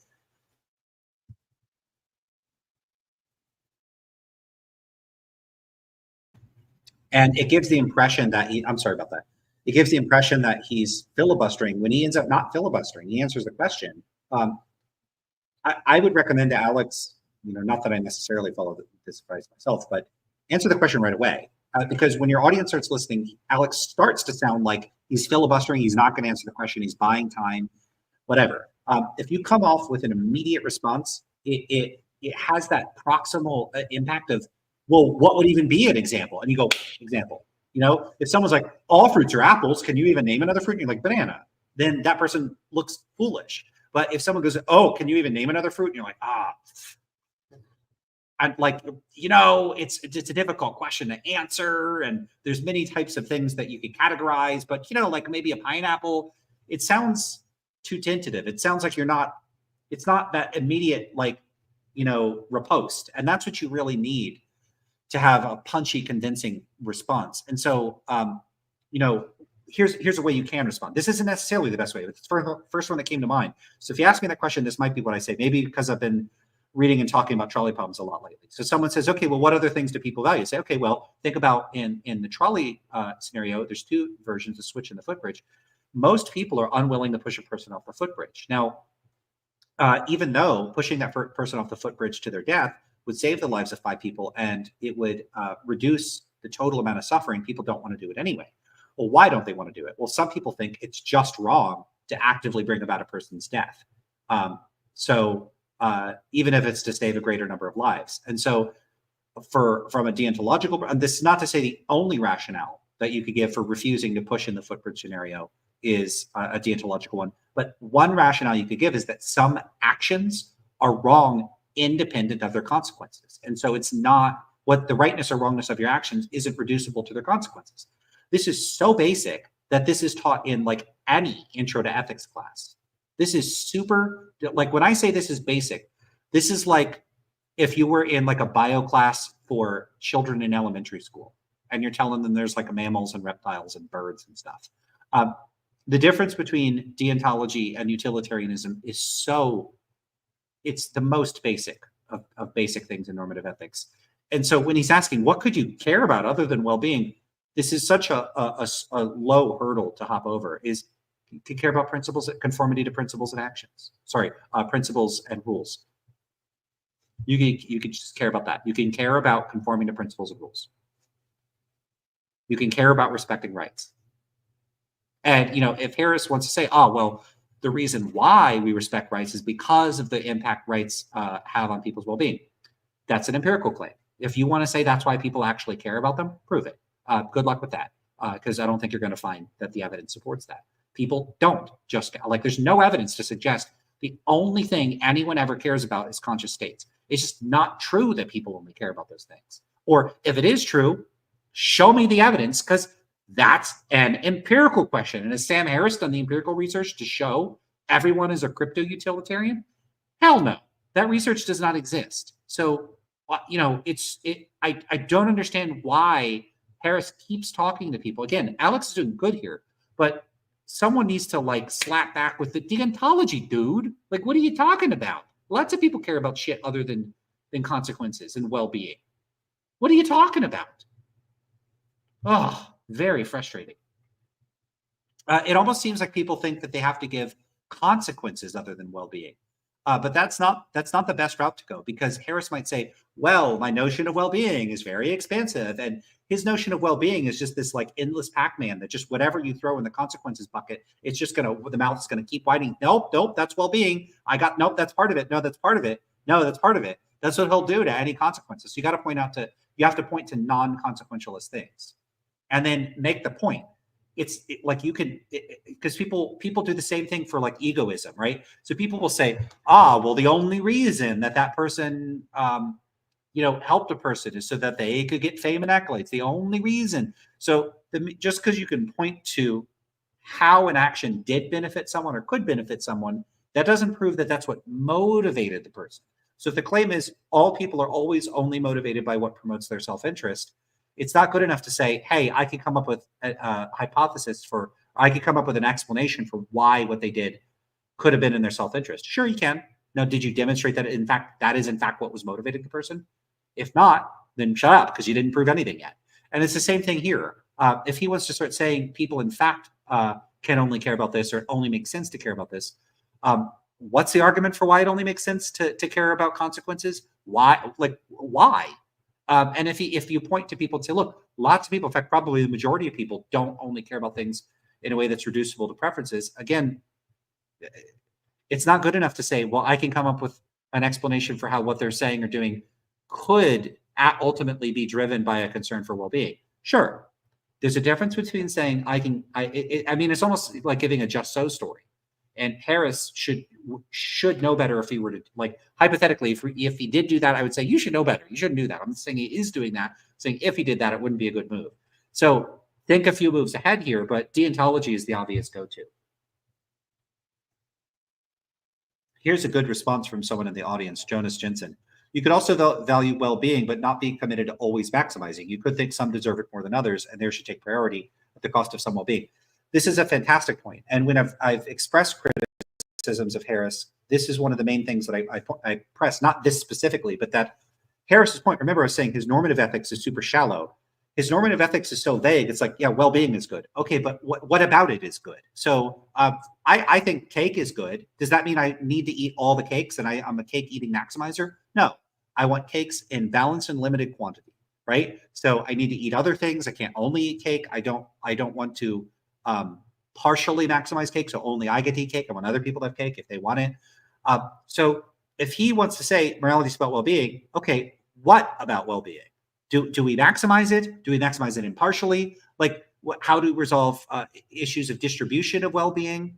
So is giving 10 units of well-being to 3 people better than 100 units to 1 and 1 to each of 2? Because then it's 30 versus 102 units of well-being. Which one is better?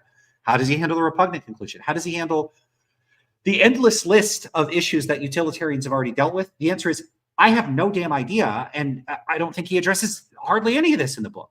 It's certainly not, even if he addresses some of it, it's certainly nowhere near. I'm talking like not even one step up the mountain compared to what Bentham and Mill addressed, much less the people that followed in their wake that have, I mean, we have a mountain of normative ethics built on top of this. And I'm critical of all of this work. And I still can recognize and appreciate they've done a hell of a lot of work in the normative ethics literature and contemporary analytic normative ethics to address these sorts of concerns and like build a bunch of theories that say, here's how I would address this. You got rule utilitarianism, average utilitarianism, negative utilitarianism, and satisfies utilitarianism. So you have so many methods of saying, hey, here's a potential solution, or here's a way of addressing this. And it's just totally absent from, or at least mostly absent from Harris's way of dealing with this. So yeah, absolutely. So that's the thing though. Does Harris think that you should always impartially maximize well-being? I don't know. Does he say that somewhere? Look, I could just be, and this is what Harris fans would say, is I'm just being stupid or uncharitable, or I forgot something from the book. And I have forgotten things from the book. So I think I've said, oh, Harris didn't say this. And someone goes, no, he says it in the book. And I'm like, I know he didn't. And I'm real confident. And they show me, no, he did. I think that happened once. I've misconstrued his views. I didn't know he was drawing on Searle's weird use of terminology before. So I've made mistakes in interpreting Harris, but a large part of this, Harris's books and writings and discussions, it's not clear what sources he's using a lot of the time. It's not anything like a published academic article where it's like super just like littered with references to like published work in metaethics. He eschews work in metaethics, and it's, because he thinks it's boring or something. So by the way, if you're wondering where that reference is from, he has an endnote in The Moral Landscape where he makes a joke about how terms like cognitivism or emotivism like maximize the amount of boredom in the universe. And he talks about why he doesn't really engage much with metaethics. He seemed, at least at the time he wrote the book, very dismissive of it. And in the ensuing years, it looks like he's continued to be dismissive of it. Anyway, my point here is just that there are easy responses. Alex could have given one of them, and Jonas here offers another, and there's quite a few other ways of responding to his normative ethics. Note, by the way, that here we're critiquing his normative ethics. What the hell happened to the meta-ethics? I thought that's what this was about, but somehow that fell by the wayside. He just keeps moving back and forth between meta-ethics and normative ethics. It's so bizarre. I'm going to have a look at some other comments too. All right.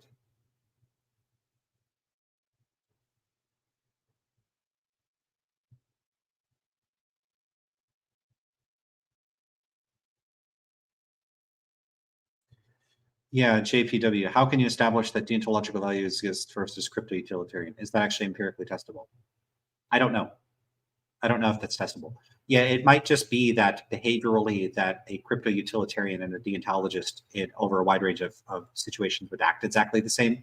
One thing about empirical research on people like that's intended to figure out whether a person is a deontologist or a utilitarian is that some of the research that's looking at their judgments in scenarios like the trolley problem, one concern there is that they're inferring what their moral principles are from their decisions in specific cases without directly assessing the reasons why they made those decisions. So, imagine you ask someone, why would you pull the switch in the trolley? So if you're not familiar with the trolley problem, train's headed down the tracks, it's going to hit 5 people. You're standing next to it. There's a switch. If you pull the switch, it'll divert it onto an off track where it will hit 1 person instead of 5. So you only have 2 options. You can't do anything else. You can't warn the people or jump in front of the train or anything like that. Your options are either pull the switch or not pull the switch. If you pull it, it kills the 1 person instead of the 5. If you don't pull it, it kills the 5. So that's a standard sort of scenario. Now, typically it's interpreted, people are interpreted, usually that one, most people will pull the switch. There's a second scenario that's usually used to determine if people are deontologists. So most people pull the switch. Then you look at the second one and you say, okay, well, let's say you could push a person off the bridge to their death, their body will stop the train. If you do that, would it be, it'll stop the train, it won't kill the 5 people on the track. Should you do that? And most people say no to that. There's been a bunch of empirical research. 80-90% of people will say, no, I'm not going to push a person off the bridge to their death to stop a train from hitting 5 people. Okay, so this has typically been interpreted by researchers as if you won't push, then you're a deontologist. If you would push, you're some kind of utilitarian.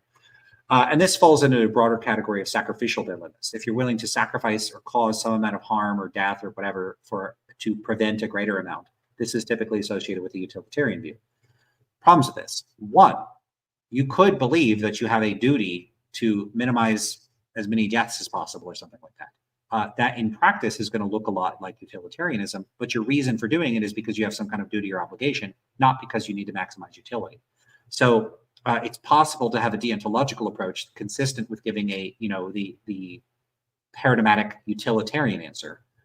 Conversely, a person could have a utilitarian rationale for not pushing a person off a bridge. It could be that they want to exemplify behavior that would lead to a better outcome overall or something like that.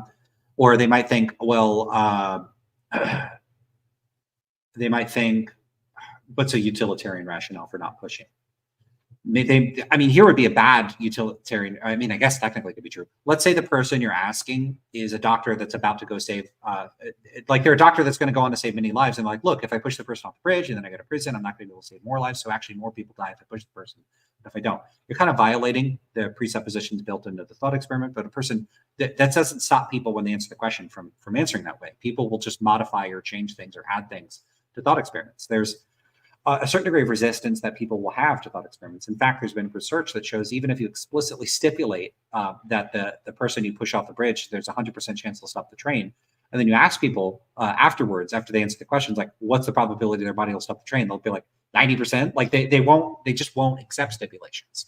So there are significant problems with presuming that people's responses to these sorts of questions are indicative of what researchers presume to be the reasons why. And the reason for this is that the questions are looking at the response, and then the researcher is inferring the reason behind the response rather than directly assessing the reasons for their moral decisions. And whether you are a utilitarian or a deontologist, whether you are, for some reason that was hard to say, whether you're a deontologist or utilitarian is determined by why you perform a particular action, not what action you perform. So, in principle, a utilitarian, and this could even be for like bad reasons or really. So let's say there's a person that refuses to lie. They're like, no, I won't lie under any circumstances. Well, I think a lot of researchers might say, yeah, this person's a deontologist. They're following some kind of Kantian absolutist. But then imagine you go and ask the person, why won't you lie? And they're like, well, if you lie, it actually has all these negative consequences. And the reason I won't lie is because I think it doesn't maximize utility. And it actually does maximize utility to never lie. Now, that's a weird view, but that person's a utilitarian. So what matters is not what you do, but why you do it. And so it's real weird that researchers infer people's normative moral positions from what they do and not why they do it. Why did they do that? I don't know. Okay, so could we establish that people are crypto-utilitarians? Maybe. It would take a lot of thought and to address that question. Suffering. It's not because the experience of suffering is something that the creatures who feel it subjectively don't like. And so they'll totally agree with you that, yeah, the worst possible misery for everyone is bad, but that isn't enough to show me that it's bad because it involves the suffering, you know? And so they'll say that what you're missing there is that. Now, I wouldn't say that because I'm not an Aristotelian, but then I wouldn't say that this good concept exists objectively, right? And so I'd be the wrong person to ask. But I think it would be something like that, right?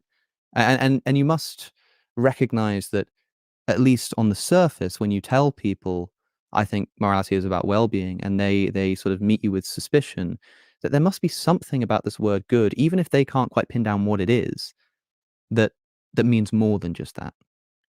Yeah, well, so I'll grant you that people have different associations with all of these terms, and many of those associations are confusing. I mean, that they make it's very easy to misunderstand what I'm saying if you have a Oh my God, why is he saying misunderstand what he's saying? Alex is saying here, lots of people seem to use the term in ways that they don't consider reducible to well-being. And he's saying people misunderstand his position. Where is he going with this? a fairly effete conception of well-being or happiness. Or I mean, these seems they don't sound like substantial terms. It sounds like you're when you're thinking about what spa you want to go to on the weekend, then you're thinking about your well-being. But when your kid's getting tortured in the next room, well-being is not the framing that makes sense. But I'm using well-being and even a lighter term like happiness versus suffering to run as deep as we can possibly go, and deeper than that. This is not addressing the concern, because Alex was not suggesting that the problem with his use of the term well-being is that it only includes certain kinds of effete, to use Harris's terminology, types of positive experiences, but it doesn't include the whole range of positive and negative, like affective states. Alex was pointing to things that aren't reducible or fully reducible to those states at all, regardless of how broadly your conception of well-being is. Unless your conception of well-being is so broad it includes non-consequential or non-experiential considerations, which I don't see how it could, given Harris's other commitments. So the responses to this would have been to say, hold up. I'm not saying that, hey, there's all these experiences that are positive that aren't captured by your notion of well-being, because I'm taking your notion of well-being to refer to this narrow bandwidth of like going to the spa. That's not what people are talking about. They're talking about things like deontology, like non-consequentialist concerns. And I really, maybe we'll see that gets emphasized, but this is not a difficult point to make. And I'm just shocked that it doesn't just jump out at people and scream, like just get them to talk to a deontologist, and hopefully they'll immediately point this out. If we only had minds that could go deeper than that, right? So it's just, again, I'm willing to dispense with the conventional terminology in order to just reset the conversation and descriptively explore this space of all possible experience, right? So what are they're all possible experience, right? So some people don't think that whether an action is right or wrong is fully cashed out in terms of its impact on experiences, or even if you say in terms of its impact on experiences, you would have to clarify what that means. So if you lie to someone and they come to realize that they were lied to, that's an experience that they have. But that I know I was lied to is not the same thing as a state of well-being or suffering. That's like a state of knowledge, and it'd be really weird to include that. So it might be that the only way in which one's deontological conception of rightness and wrongness could manifest is in terms of there being some way in which people are impacted by one's actions. But that impact, you would have to show, in order to show he's right, you'd have to show that the rightness or wrongness of the violation of a deontological rule, or the goodness of conforming with a rule, is fully explicable. Like 100% of the goodness or badness is attributable directly to its impact on well-being specifically, and suffering to its converse. And like, why think that? Like, what did he do to show that that's the case? And so, part of the problem here is his imprecision. Yeah, okay, so you need consciousness for people for things to matter. That doesn't mean that the only things that matter are the conscious states, nor does it mean that the only things that matter specifically are positive and negative affective states of consciousness. People can want someone to feel other sorts of things or think other sorts of things or to experience things that what they would consider good or bad about it wouldn't be fully reducible to some sort of like common currency of positive and negative experience. The concept, if you don't like words like good Mm-hmm. and evil, how do you want to think about a space where you individually and we collectively as conscious beings have a navigation problem, right? Well, like where morality is essentially the demand that is being imposed on us by reality, the reality that we are as conscious beings and whatever reality in which we're entangled. The demand is being made on us at each moment to do or not do something next, Mhm. right? Like we're continually tacking in some unseen wind and experiencing the results of that movement. Yeah. And we're, you could imagine beings like ourselves where they have a very different language. The conceptual layer that applied to this navigation could be very different, and it might not be easy to translate our moral talk into their talk about these changes, right? Maybe you can tell me what I'm missing from my picture then, because Okay. I don't understand how that addressed Alex's question. And I feel like Alex could press him harder here. Maybe Alex is strategically opting not to press him as hard as he could. But that doesn't seem to. What is he talking about? Like, what? He just answers in ways as though it's like he has like a list of things he wants to say. And so Alex says something, he doesn't know what to say to it, so he just reads off of his list of things. It's almost like they're two people are talking. Like Alex talks, and then Harris is in a different room, and they're just monologuing. Like it doesn't seem like it's connecting with what Alex is saying. And this has been a common theme. Like we're almost an hour into this video, and it just seems like Alex says stuff, and Harris just veers off in random directions. And Alex rarely sort of reels him in and brings him back to be on topic. And it just makes for, honestly, not a good discussion. It's not a good discussion because Harris cannot directly engage with what's being stated. He just keeps veering in different directions. He keeps veering to, well, people said this to me and they're confused in this way. Okay, but that's not what Alex is talking about. So why are you telling him about that? If someone asked me, hey, Lance, do you believe in epistemic realism? And then I start saying, well, a lot of people, they mix up epistemology and metaphysics and they conflate the two. I didn't answer your damn question. And this is what a lot of Harris's response seemed like. It's weird. Why can't he answer questions? And it doesn't seem like he's intentionally dodging. It's not like I'm looking at him and I'm saying, it looks like he's like, oh shit, I don't know the answer. Let me make something up and filibuster. It doesn't look like he's doing that. It looks like he's not understanding Alex, or he's on some sort of like autopilot. It's for other people in the audience. Are you having the same reaction? Like it's hard to even evaluate like this as a discussion or as an adversarial interview or a debate, because Harris is just not directly engaging with what he's saying. At least that's how it seems to me. It's real. I find it strange. JH asks, is Alex a moral realist? No, he is not. He says it here and he says it elsewhere. He's an emotivist, so he's a type of non-cognitivist, and that makes him an anti-realist. So I'm not going to get into all the distinctions. Look up another video. Sometimes I stop and I review all the views, and I just don't want to do that here. Oh, other people answered. Yeah, Jonas, he's an emotivist. Egan says, yeah, an emotivist. Okay, great. Like I say, I'm broadly speaking an ethical emotivist. But say more about the consequences of that. There we go. What does that mean? I'm not sort of, I don't know. I always like to be a little bit agnostic about these things. This is I remember this part here. say more about the consequences of that Uh, changes. think about Right. Maybe you can tell me what I'm missing from my picture then, because Okay. like I say, I'm broadly speaking an ethical emotivist. But Say more about the consequences of that. What does that mean? I'm So here's a concern. Does Harris not know what emotivism is?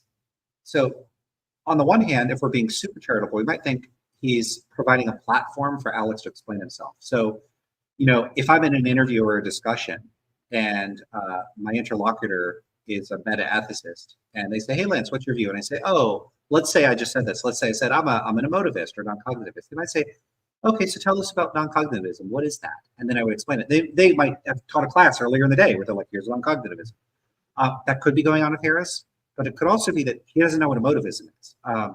That would concern me because emotivism is not an obscure view in metaethics. It's not a popular view, but it's a view that pretty much anybody with minimal exposure to standard educational material, this is going to come across their desk because they're going to get hit with A.J. Ayer and emotivism as the sort of the exemplar or the sort of representative view of non-cognitivism, largely because it has historical precedence, and two, probably because it's easier to convey. Like try giving people quasi-realism and their Hessel spin. And also even classifying that is difficult. Like emotivism is definitely a non-cognitivist view. You rarely see like Hare, like universal prescriptivism, but there are like other like relatively simple non-cognitivist views. But people always give emotivism. I don't know why Alex settled on emotivism in particular, but not that I'm criticizing. I could criticize, but it's just, does Harris not know this? Like what emotivism is? I don't know. not sort of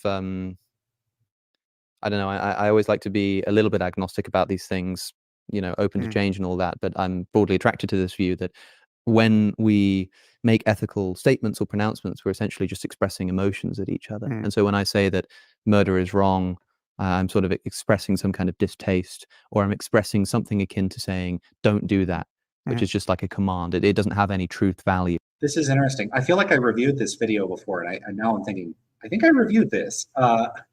If that's the case, it's pretty funny because now you're going to see two reviews of the same video, and I just forgot about it. I'm pretty confident I reviewed this somewhere. I'm going to have to go back and look. Okay, so it's funny there because Alex says, or it could mean like, don't do that. And that's actually an imperative. It's not an expression of an emotion. So emotivism would hold that moral claims are expressing emotions like boo, murder, or like yay, helping people. So it's expressing certain sort of, you could almost characterize them as like exclamations. Whereas imperatives are a little different. Shut the door. Don't do that. Those are commands. They actually are a different type of non-propositional utterance. So he's kind of mixed the two, prescriptivism and emotivism. Not that that's a big deal, but he's not drawing a clean distinction between the two. It's not even subjectively true or false. It's just like a command or an expression. And so if that's the case, then this sort of ethical talk is completely different to the picture that you're painting. And so No, not really. I can translate some of that into the picture I'm painting, because again, it sounds like to say that it's just a statement about the way we feel or might feel. Well, it's not. To be clear, it's not a statement about how we feel. It is the expression of the feeling. So So this is interesting. Alex is absolutely right. If you're an emotivist, when a person says murder is wrong, that's not a statement about how they feel. Insofar as a statement about how you feel is understood to be a propositional claim, like I feel bad about murder, because that would be true or false. If you do feel bad about murder and you say I feel bad about murder, that's true. Emotivism specifically holds that when you say something like murder is wrong, it's like murder, blah, like it can't be true or false. So Alex is absolutely right to clarify here. It looks to me like, oh, I think I know why. Yeah, okay. Yeah, doesn't matter. Okay, so Alex is absolutely right to clarify here. It looks from this context to me like Harris does not understand emotivism, that he wasn't just like teeing up a ball for Alex to hit, but because he immediately conflates it with what it sounds like subjectivism. Now, it could be that Harris didn't literally mean a propositional claim by statement, but he could have meant that. It's not clear. I don't know. Harris doesn't tend to use standardized terminology in metaethics, so it's hard to know if he said something that was ambiguous enough to prompt an appropriate clarification or whether it's an actual correction. Mistake that's often made with emotivism is when I say murder is wrong, I'm not saying something like I don't like murder or I feel bad towards murder, because that can be true and false. As we were discussing earlier, it can be true that I don't like murder. It's the expression of the dislike to the murder. So A.F. famously has it as just going, boo murder. You know, that's not something that has any kind of truth value. And well, boo doesn't, but you're granting that it is possible to not like murder, and that could be an objective state of a subjective system. That's no problem at all. This okay, yeah, it could be an objective state of a person that they don't like murder. What follows from that? All anti-realists would agree with that, or at least most of them. But I don't know what his point is in saying that. Cool. Yeah. Sure. Okay. And so I find myself in a world where I put my hand on a hot stove, and when I do, I go, I don't like that. And it's objectively true that I don't like that. Cool. And so I look around the world, and there are certain experiences that are going to make me suffer and some that are not. And so I pick the ones that don't make me suffer because I prefer them. And like, that's it, man. That's the story. Okay, well, let's build from there. So that's you as the emotivist, picking and choosing in the space of possible experience. Would you grant that there are experiences you haven't had and you don't know what you're missing? Yes, in terms of what I would, if experiencing those, subjectively enjoy. Sure. Right. So, and it might be there are circumstances. He drank out of the cup. Yeah. I'll drink out of my cup too. Hell yeah, there's something in there. What do you think is in the cup? Tell me in chat. What's in that cup? Okay, I'm being stupid. This is what happens when it's a Friday night. This is what I do on my Friday nights, by the way. 10 p.m. Friday night, and I am watching a Sam Harris video. I don't care, no shame. Circumstances where, or there are experiences that are available to people and other conscious minds, but they're not available to you given how you are, right? So you might not have the talent required to get there, or the genes required to get you there. Or absolutely, no problem with that. Okay, so the landscape of possible experience extends what you currently know or even can know, right? And that's true of every person like you. And then now we're saying boo at each other in that context. And this landscape we're talking about is a landscape of experiences, either possible or actual, which if I were to experience them, I would go, yay. I'd go, yeah, sure, great. But the yay, the thumbs up and thumbs down can be increasingly strident, right? I mean, like there's experiences that are so good. Absolutely. That you'll have the experience of everything that's happened up to me, up to this moment in my life, it was comparatively worthless compared to this experience that I'm now having. Sure. Right? And obviously the opposite is the case. So what do you make of the fact that these experiences exist, right? And they're radically different, and that there are right and wrong answers with respect to how to get from one to the other. It's not, you don't randomly get just hurled toward one or the other. Sure. It's there are at every level that we can understand ourselves scientifically, from the genome on up, so genetics and neuroscience and psychology, sociology, if that were actually a science, economic systems, everything, every contribution to a possible change in the character of our experience can be more or less well understood. Absolutely. Rationally. Yeah, no problem with that either. Okay. So all those converging lines of fact-based discussion can be brought to bear on this navigation problem. Yeah. Right. So because I've got this subjective preference to reach this peak, Mm-hmm. I can use all of the scientific resources available to me to go and reach that peak. Okay. Now, what if we just add one other element to this, which is you've got your preference weights such as they are now. You got the factory settings, but you didn't pick your parents, you didn't pick your genes, you didn't pick the factory. You didn't pick your culture and the Mhm. world into which you were born, and you've been tuned up by forces beyond your control. Yep. Now we have something like a completed science of the mind, and you can actually change your preferences, Okay. right? And there's this additional question of whether whether you should do that, whether that would be a good thing to do, and but good as measured by what? Well, Well, in my universe, we don't have terms like good yet. okay. That hasn't entered into So debate that yet. you'll just say boo differently Yeah. if we change those weights, So right? let's say like somebody offers me the opportunity to take a pill, Mhm. and let's say that in this world I don't really like music that much, Right. so I don't really care for it, whatever. And I can take a pill that's suddenly going to turn me into this great music lover, where I'm going to experience this brand new joy. And although right now my preference isn't to enjoy music, so it doesn't seem to matter to me, I can change my preferences so that Mhm. now this new pleasure opens up to me and I can experience it. What would I do? I'd look at that pill and I'd go, yeah, sounds great, awesome, and I'd take the pill just because I would prefer to have that preference. It's a Mhm. second order preference, right?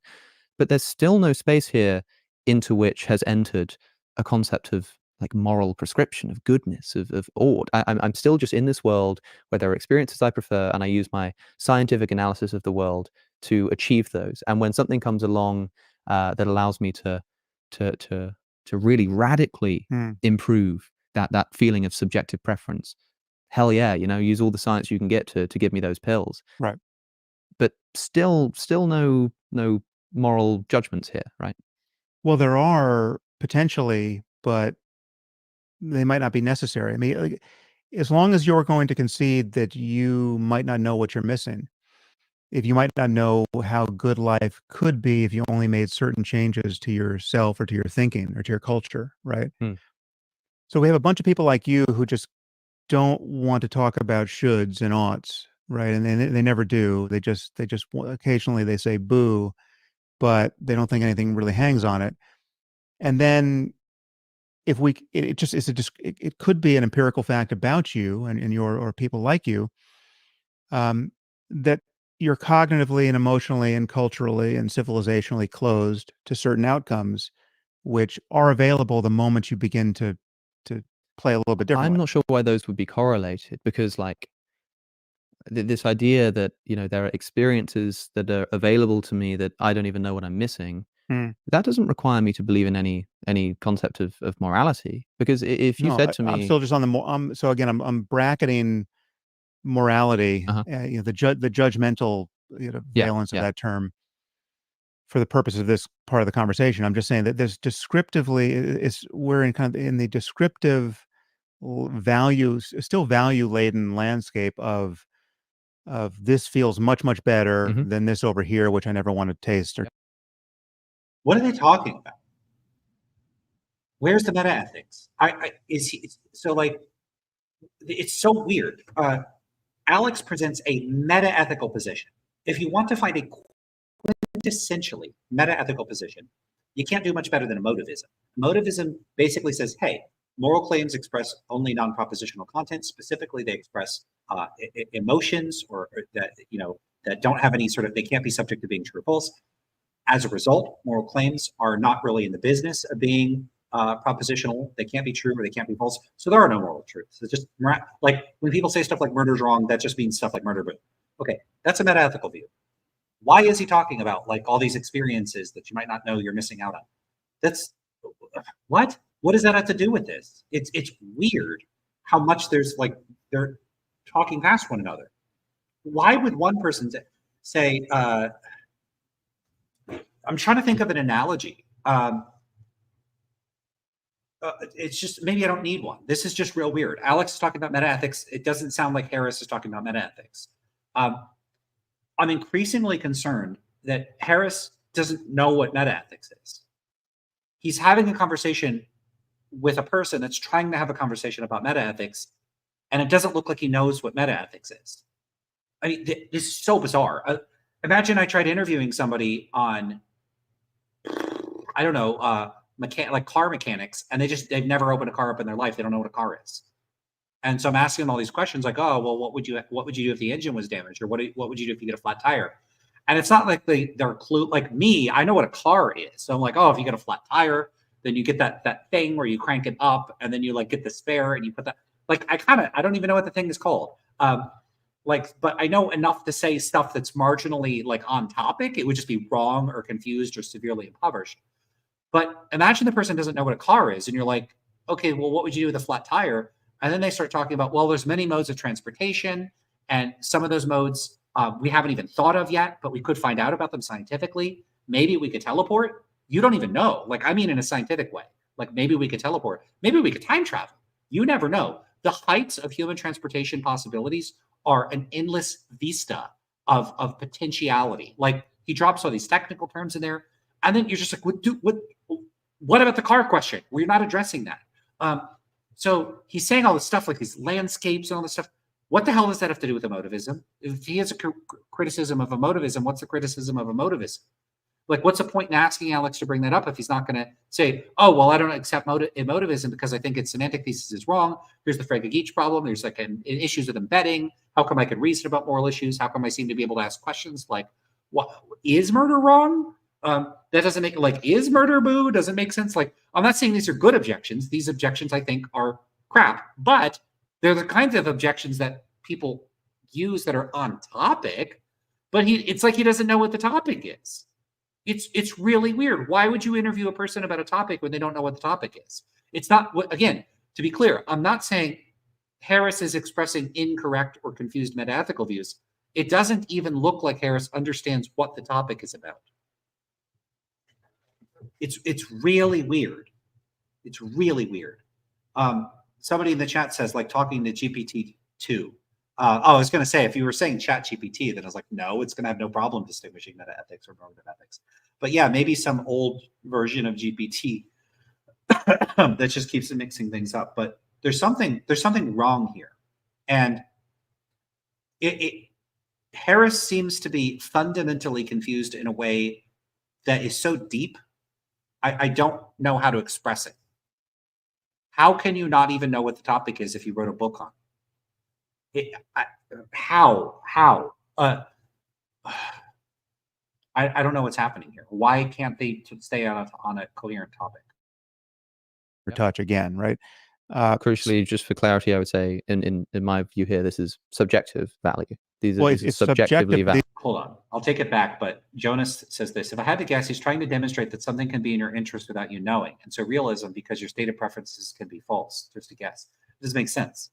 Yeah, nobody that thinks, hey, what's good or bad for you is what would accord with your preferences, has such a stupid view that they think like say this happened to be filled with acid or something, and I would prefer to drink from this glass of water, but it's actually not water. I have an incorrect belief that it's acid, and I drink it and it hurts me.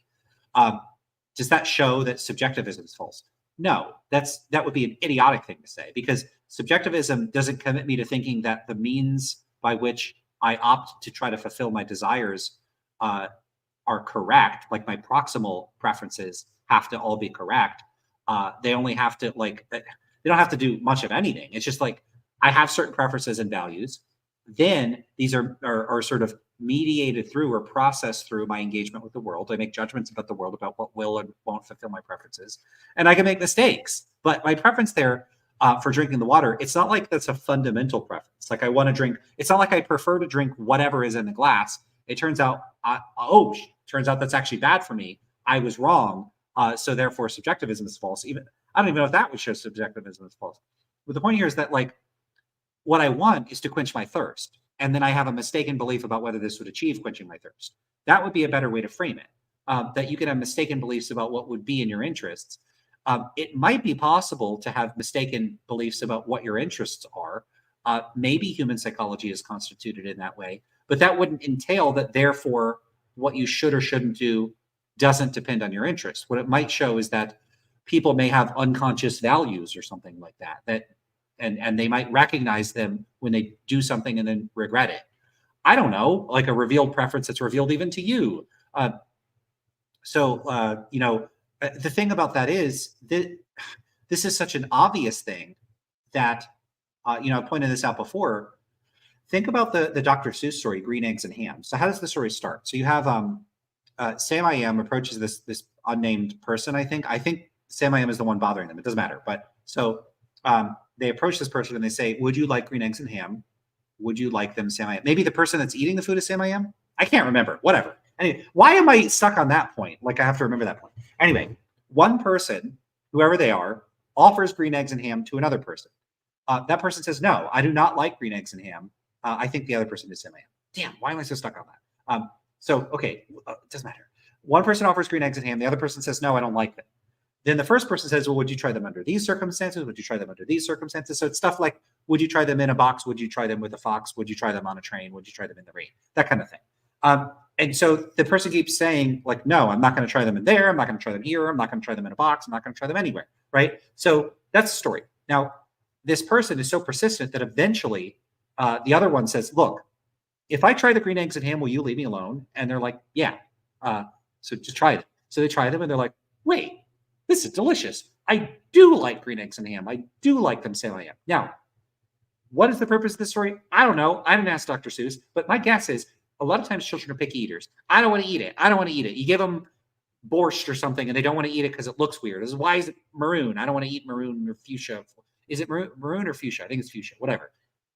They don't want to, or magenta. They don't want to eat it because it looks weird, right? And then they're like, I don't like it. Okay, well, they think they don't like it, but they haven't tasted it. So if you could somehow persuade them to try it, then they might go, ooh, wait, I do like this. So they discover something about their own preferences. Does that mean that food preferences, we need to be gastronomic realists? Because people can mistakenly believe that they don't like something, they could prefer not to eat borscht, and then they taste it and it turns out they like it. That's ridiculous. No, the people could just be wrong about what kind of sensory experience they're going to have. It doesn't mean that the final arbiter of whether it's good or bad isn't their preferences. If Harris is trying to appeal to, hey, there's all these things we could find out about well-being that we don't even realize would be good for us. If that's supposed to be an argument for realism, it's a total crap one because it's refuted by like Dr. Seuss. It's like you could teach a 5-year-old that that's not true. So. That wouldn't be an argument. But again, who knows if he's making that argument because he's super duper unclear. He's not saying, here's what I'm trying to argue, premise 1, premise 2. He's not clear about what he's arguing. So you have these extra layers with Harris and people will get you. People that can find some point where he said something somewhere in some interview or in page 73 of a book. We'll say, no, he said it here. So you misconstrued him. And so I become super cautious. Is he making a bad argument here? Who knows? I don't know. It looks like there might be a bad argument, but it's so unclear you don't even know if there's a bad argument or not. So he paints it's like the targets that would ordinarily be in a person's position when it's clear, he's got mist around them. So you can't even hit the targets. And so his critics could say, y'all are missing, you're all a bunch of idiots, look how you keep missing. And it's like, well, is that a problem with us or is that a Sam problem? Because it seems like a Sam problem. Like, what do you think? Is it better to have a position that has obvious flaws, or is it better to have a position that's so unclear it's hard to even specify what the flaws are? All right. These are objective facts about conscious systems. Objective facts about how to best achieve what one subjectively values. Yeah, but that turn objectively better than this. Sorry, I want to get back to in the descriptive values, still value-laden landscape of this feels much, much better than this over here, which I never want to taste or touch again, right? Crucially, just for clarity, I would say, in my view here, this is subjective value. These are subjectively valued. These are objective facts about conscious systems. Objective facts about how to best achieve what one subjectively values. Yeah, but that turn. Oh God, why use the terms this way? You see how it just makes things super confusing? Turn doesn't do anything deflationary for me. It's just there are certain things that only exist as appearances in consciousness, right? That is their ontological status, right? There's no even if we could later correlate them with other states of the physics of things, it's just you can't conceptually reduce them. You can't be there's no the there is as conscious experiences, right? And what? Like is he making so they can't conceptually be reduced or it sounds like even if you could correlate them with metaphysical things, So is that an identity relation, or are they just correlated with them? Like his claim could be consistent with like substance dualism. It could be that he's implying some type of reductive view. Again, like his use of language is imprecise here. Correlated with. What view does that correspond to in philosophy of mind, or cluster of views? Is he a physicalist or not? I literally can't tell because his language doesn't map onto how philosophers of mind would talk about this sort of stuff.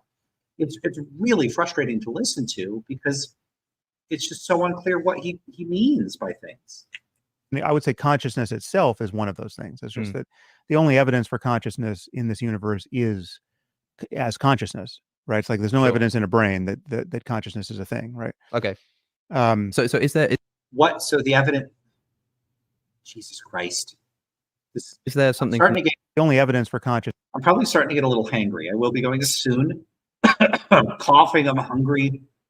But he says something a little weird here. Consciousness in this universe is as consciousness, right? The only evidence for gotta hear that. It's like there's no conscious experiences, right? And I would say consciousness itself is one of those things. It's just that the only evidence for consciousness in this universe is as consciousness. The only evidence for consciousness in this world is as consciousness. So it might be something like he's saying, the only evidence that we have of consciousness are our conscious experiences. So like I'm experiencing that I'm conscious, that's the evidence of consciousness. Is that true? Right. It's like there's no evidence in. I think the answer, by the way, I think the answer is no. So I think evidence of consciousness includes people's behavior, what they say, that sort of thing. But it's also going to depend a lot on what you mean by consciousness.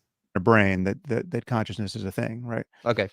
So is there something from this picture that we've been painting so far, where I've started in a world? I don't know why I'm imagining like I'm on some desert island, like we're starting from scratch, you know, like the opening Minecraft game or something. I'm just here in this world, and there are things I prefer and things that I don't, and I start to learn scientifically through observation which things are going to get me what I want and which things aren't. So I start acting in accordance. Then we all get together, and because it's going to be good for me if I work with this person, we work together and we start developing maybe this pill, and then somebody comes over on a boat and says, hey, there's this great thing that you don't even know that you're missing, you know, give it a go. And I'm so open-minded that I'm like, yeah, sounds awesome. And the pleasures are just increasing and increasing all the time. And again, like, the end, you know, end scene, story's over. That's the picture for me.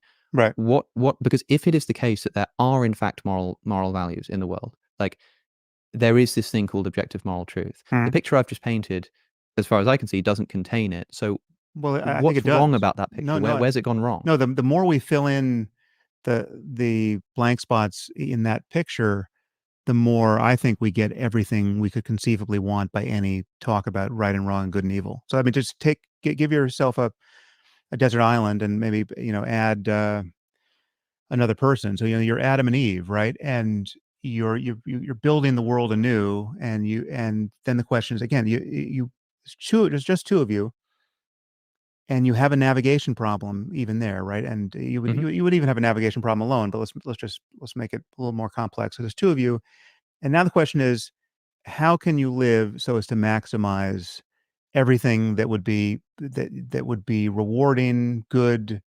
Here, note he says maximize. So does he think that you ought to maximize well-being or whatever it is that's good on his view? It's again not clear. He might mean that, and does it have to be impartial? Yum yum. I want more of that. Yeah. Well, that is what they would in fact be doing, but there would be no. Okay, but no. But again, the crucial thing to admit is that there are right and wrong answers. That there are very real and very different possibilities in the space of all possible experience that can be actualized. There's some they couldn't possibly get to in a normal human lifespan because two people is just not enough to get you those things, right?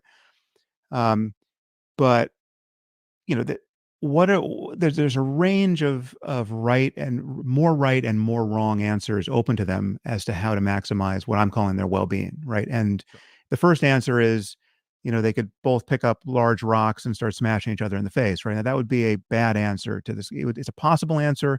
It will give them some immediate feedback as to what life is like when you do that.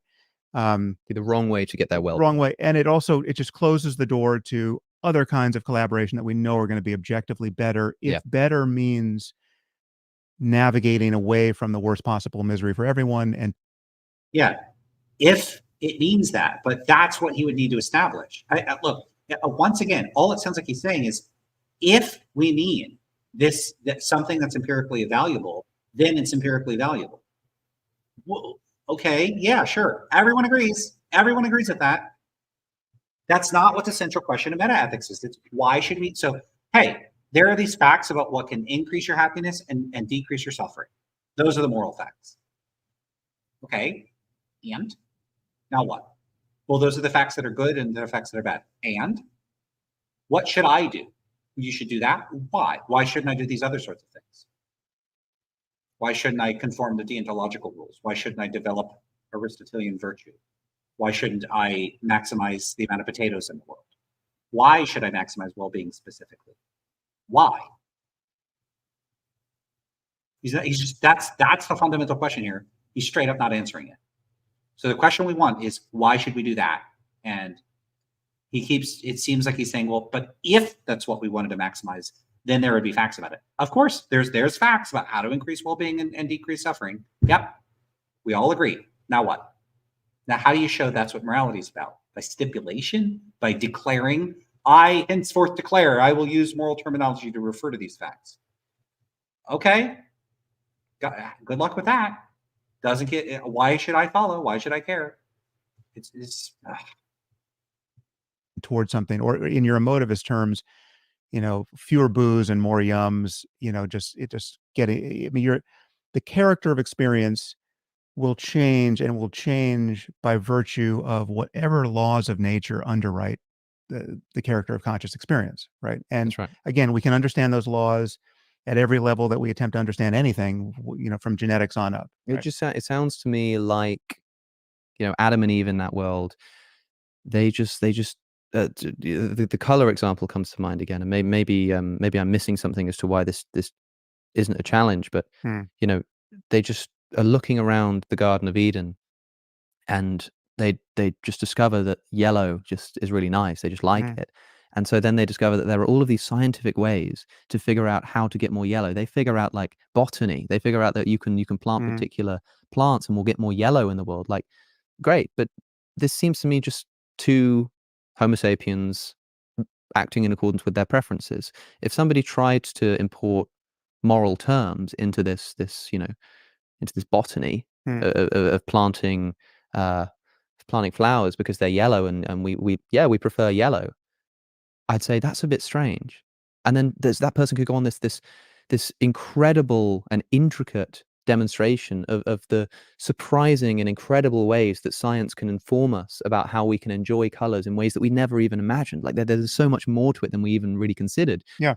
But I would then say, yeah, sure, that's great, but what's this morality thing that you're talking about in accord? I mean, again, talking to the Adam and Eve character here, they're like, no, I just like these flowers. Well, what do you mean morality? Well, what is this thing that you're talking about? Yeah, but this is the only place where we're tempted to kind of turn up the volume of our sort of discursive insistence and use really judgmental terms like good and evil, or right and wrong, is when the difference between the preference, when the preferences are beginning to track something that matters more and more and more, and it such that it eclipses a concern about anything else, right? And that's why the hot stove is like, when your hand is on a hot stove, you really can't care about anything else, right? I mean, that's if you can care about something else, then it's not hot enough, right? And so it only becomes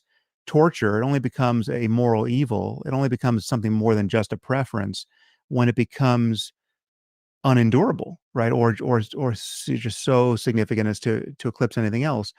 And I still think we can decline to make those moves. We can keep trying to deflate it and saying, well, it really is still at bottom. It really is just a preference for a conscious being like yourself not to be burnt alive, right?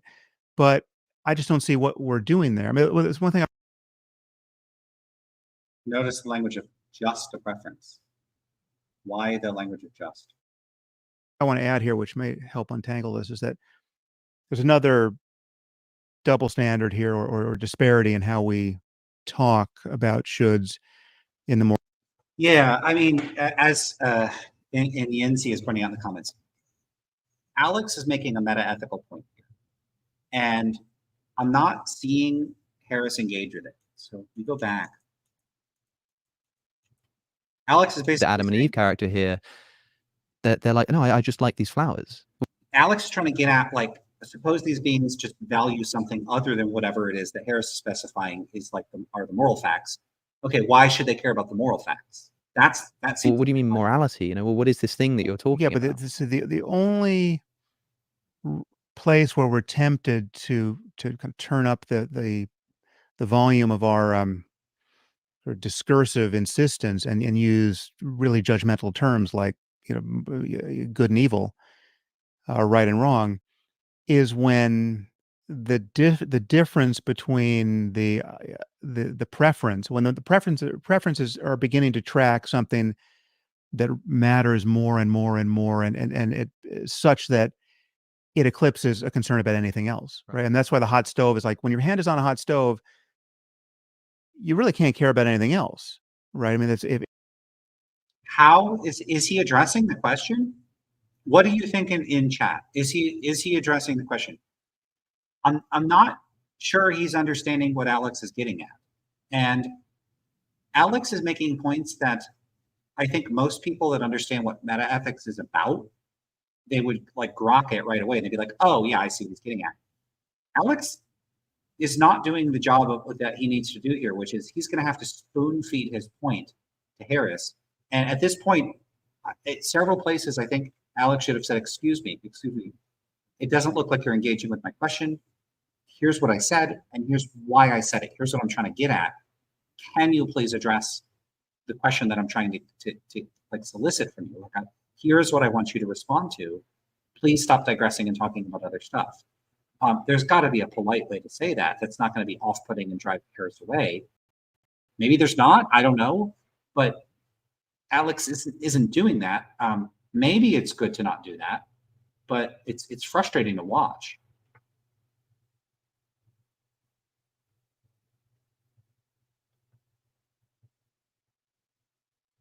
Yeah, so FCD Fans Channel is saying here, Alex is making basic intro level meta ethical questions, and Sam just doesn't understand. That's the issue here. It's not like Alex is giving like softballs, and Harris is not even like getting strikes. He's like not holding the bat, and he's like staring at the fence.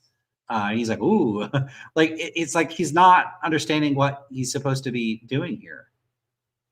It's weird. It's strange to watch. And I'll bet if I go look at the comments for this video, which I'm sure has thousands of comments, it's just people saying like Alex did great, or Harris is great, or Harris is an inspiration, and blah, blah, blah. In fact, we could do that. We could look at the comments. What do those look like? Where are the comments? Are they just missing? Do I have to get out? There we go.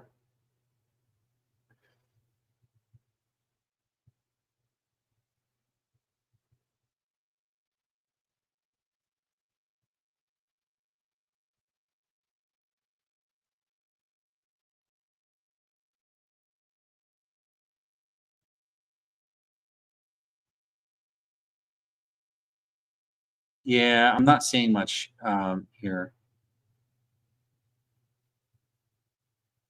Yeah, see, look at this. Wow, these two actually listen and reply to each other. How refreshing. But do they? Oh, cool. My video is on here. Haha. My video with Majesty of Reason. And ask yourself, if you haven't seen it already, go check it out.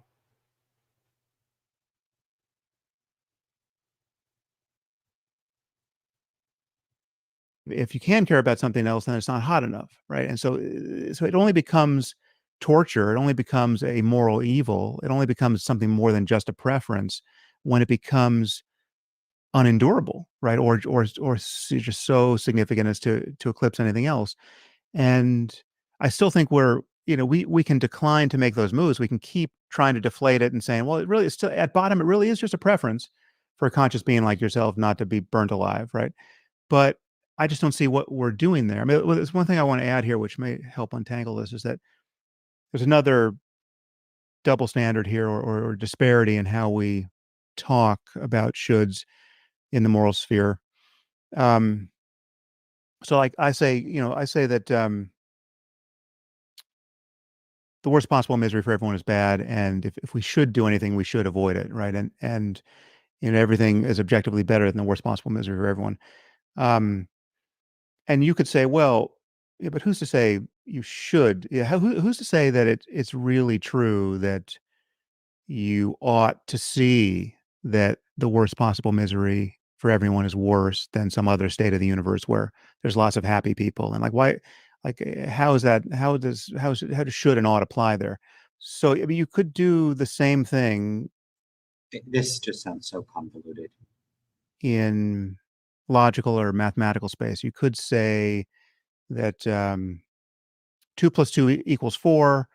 And if someone fails to understand that, you could say, well, when you add 2 and 2, you should get 4, right? You ought to get 4. You actually have a logical duty or an arithmetical duty to get 4, right? And if you don't get 4, you're shirking this responsibility. I mean, you could add that layer of judgmentalism But that to that our. seems to me like kind of what you're doing. If forgive me, but Mm.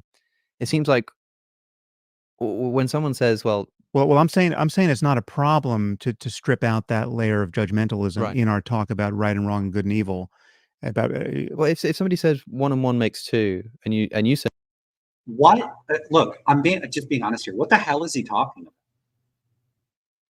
I don't know what the hell he's talking about. I don't. What? I would love for someone that has the patience to try to understand what point he might be trying to make, to look at this with me and try to explain to me what they think he's doing in the most charitable possible terms. Because as far to me, it looks like he just doesn't know what he's talking. He's just rambling. This looks like just straight. I don't know how to respond to what Alex actually said. I don't understand what he said, so I'm just going to ramble.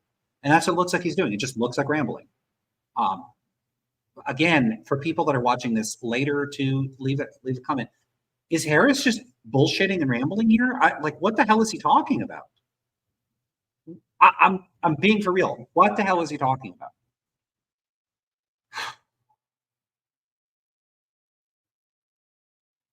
Yeah, I mean, JH is saying here, he's basically saying the companions and guilt argument. Maybe, but if this is a companions and guilt argument, it is such a convoluted, sloppy. Honestly, let's just be blunt here. If this is a companions and guilt argument, it's straight shit as a method of presenting it. I could probably train a parrot to present a better companions and guilt argument than this. So, like, if he's actually presenting these arguments, he's one of the worst, least articulate people for doing so. Look, never mind however articulate you think he is on other topics, not articulate on this. I don't know what he's talking about. I don't think he knows what he's talking about. I'm going to have to wrap it up there. So we will stop the screen share for now. That's it for the review now. How far did I get? I got 1 hour and 10 minutes. So what did I get? Another 30 minutes into it. So apparently I'm going to do like 5 parts of these. So maybe I should just try to get through the whole video and we'll have lots of time together. I'm having fun doing this. I hope you all had fun doing this. So I'll take the last few minutes. Got questions for me for people in the chat? Might as well answer those. Again, I got a humor talk in a couple days. I don't know what other news to add. I want to get out of this video with the bad. I need a better setup. And I'll get there. I have stuff in development. Looking forward to the humor discussion. Me too. I've been, I avoided it for a long time, and just people, it looks like I bow to peer pressure. So many people kept saying, talk to humor, talk to humor. I'm like, ugh, it's costlier to deal with that than it is to just go talk to them. I just really hope it's a good discussion. I want a good discussion. I don't like unpleasant adversarial discussions, and we have such opposing views. I really hope we get along. And Yinzi says, I want to see more content of your takes on quasi-quietism. Well, I need time to do more reading. I haven't dug into philosophy of mind stuff in years. It was back in grad school. in what, 2012. So we're going on how many years ago? 13 years ago? So a long time ago.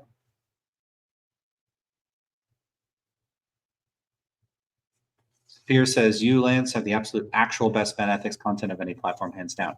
I appreciate that. I will say, though, this is a 2+ hour stream where a lot of people would say it's disorganized, it's not planned, it's very improvised, there's no script, because that's all true. So I do just kind of do whatever on here. It's very informal. It's not like Kane B has videos where it's like, today I'm going to talk about moral naturalism. And then he'll take a couple academic papers on moral naturalism and he'll break down the paper. According to this person, they think this. It's a very different style. And it's great if you want just educational videos that get you up to speed on the contemporary understanding of a particular topic. I don't do that. I've been doing a lot of these reaction videos back in the day. Last year I used to read my blogs or discuss my blog posts. And I do have a blog for people that are new. It's called Lance Independent, just like the channel. It's on Substack, so you can find me over there. Do subscribe over there if you get a chance. I just hit, by the way, 500 subscribers over there. So that was cool. But I do appreciate that. I like my content. So let's see what other people have to say. Jonah says, how will you respond to humor's view that oughts are irreducible? Seems like a conversation stopper. So where do you go from there? So where I would want to go, and and this is an area where humor might just have a whole bunch of knowledge that I don't have. I guess we'll see. I think we would need to get into meta-philosophical questions.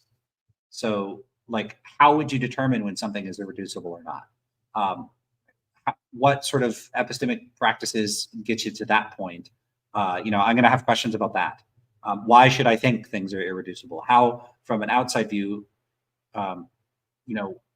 so if let's say someone else is employing an irreducible term, like an ineffable term, a term, the content of which they're unable to communicate.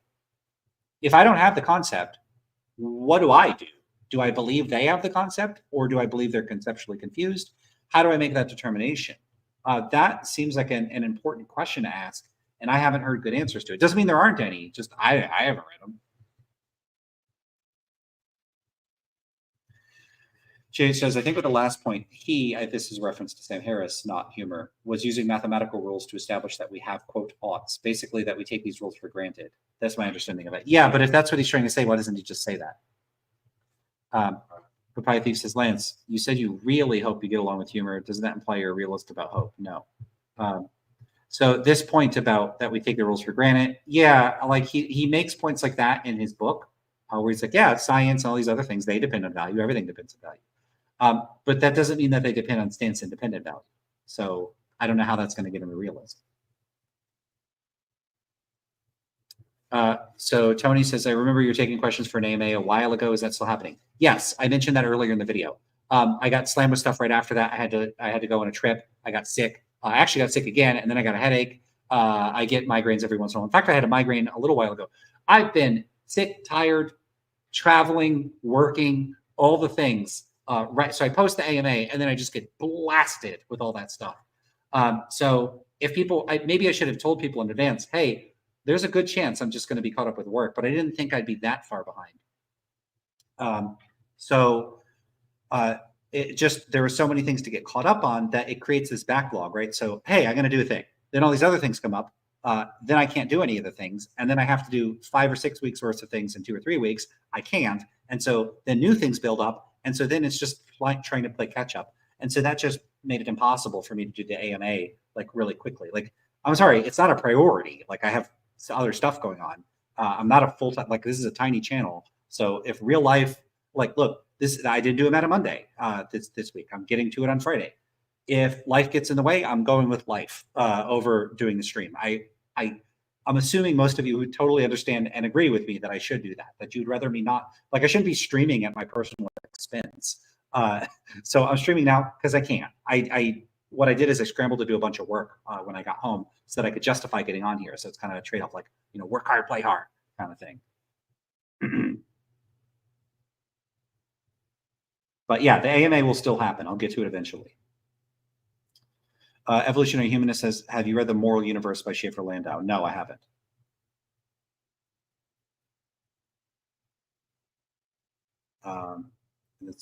It's way better than this in super formal. What's way better than this in super formal? What is that a reference to? And Nancy says, yes, your blog is very good, Lance. I agree. It's awesome. Okay, so I think that's it for the questions. I will wrap things up here.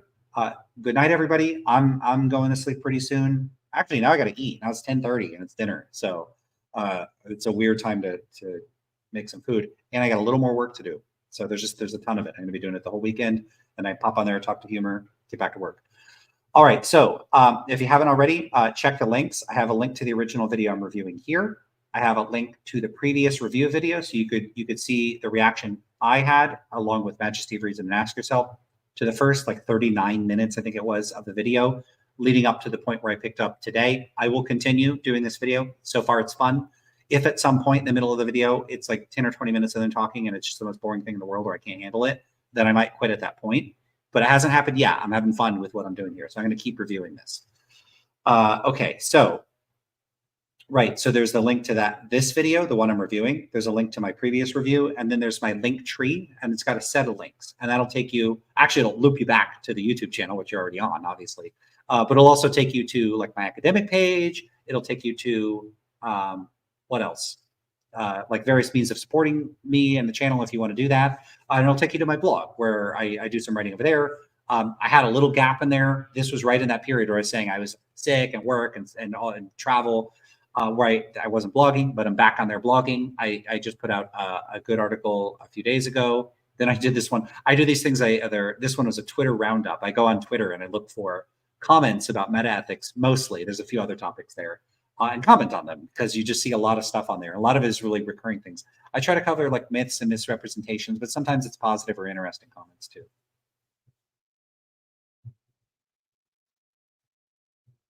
All right, so I will see everybody later. I'll catch y'all. I don't know when I'll stream again. Maybe I'll stream again on Monday and try to be on some marginal degree of consistency with Meta Monday. But yeah, all right. So also please like the video, share the video around, do all the stuff. I'd like to get this stuff out there. So if you could help out with that, that would be great. And do leave comments. I tend to, I at least read the comments these days. I don't get too many where I can't read them all. And because it's such a small channel still. So if you ask questions there, if you want to engage with me, I do my best to try to do that. All right, everybody, take care.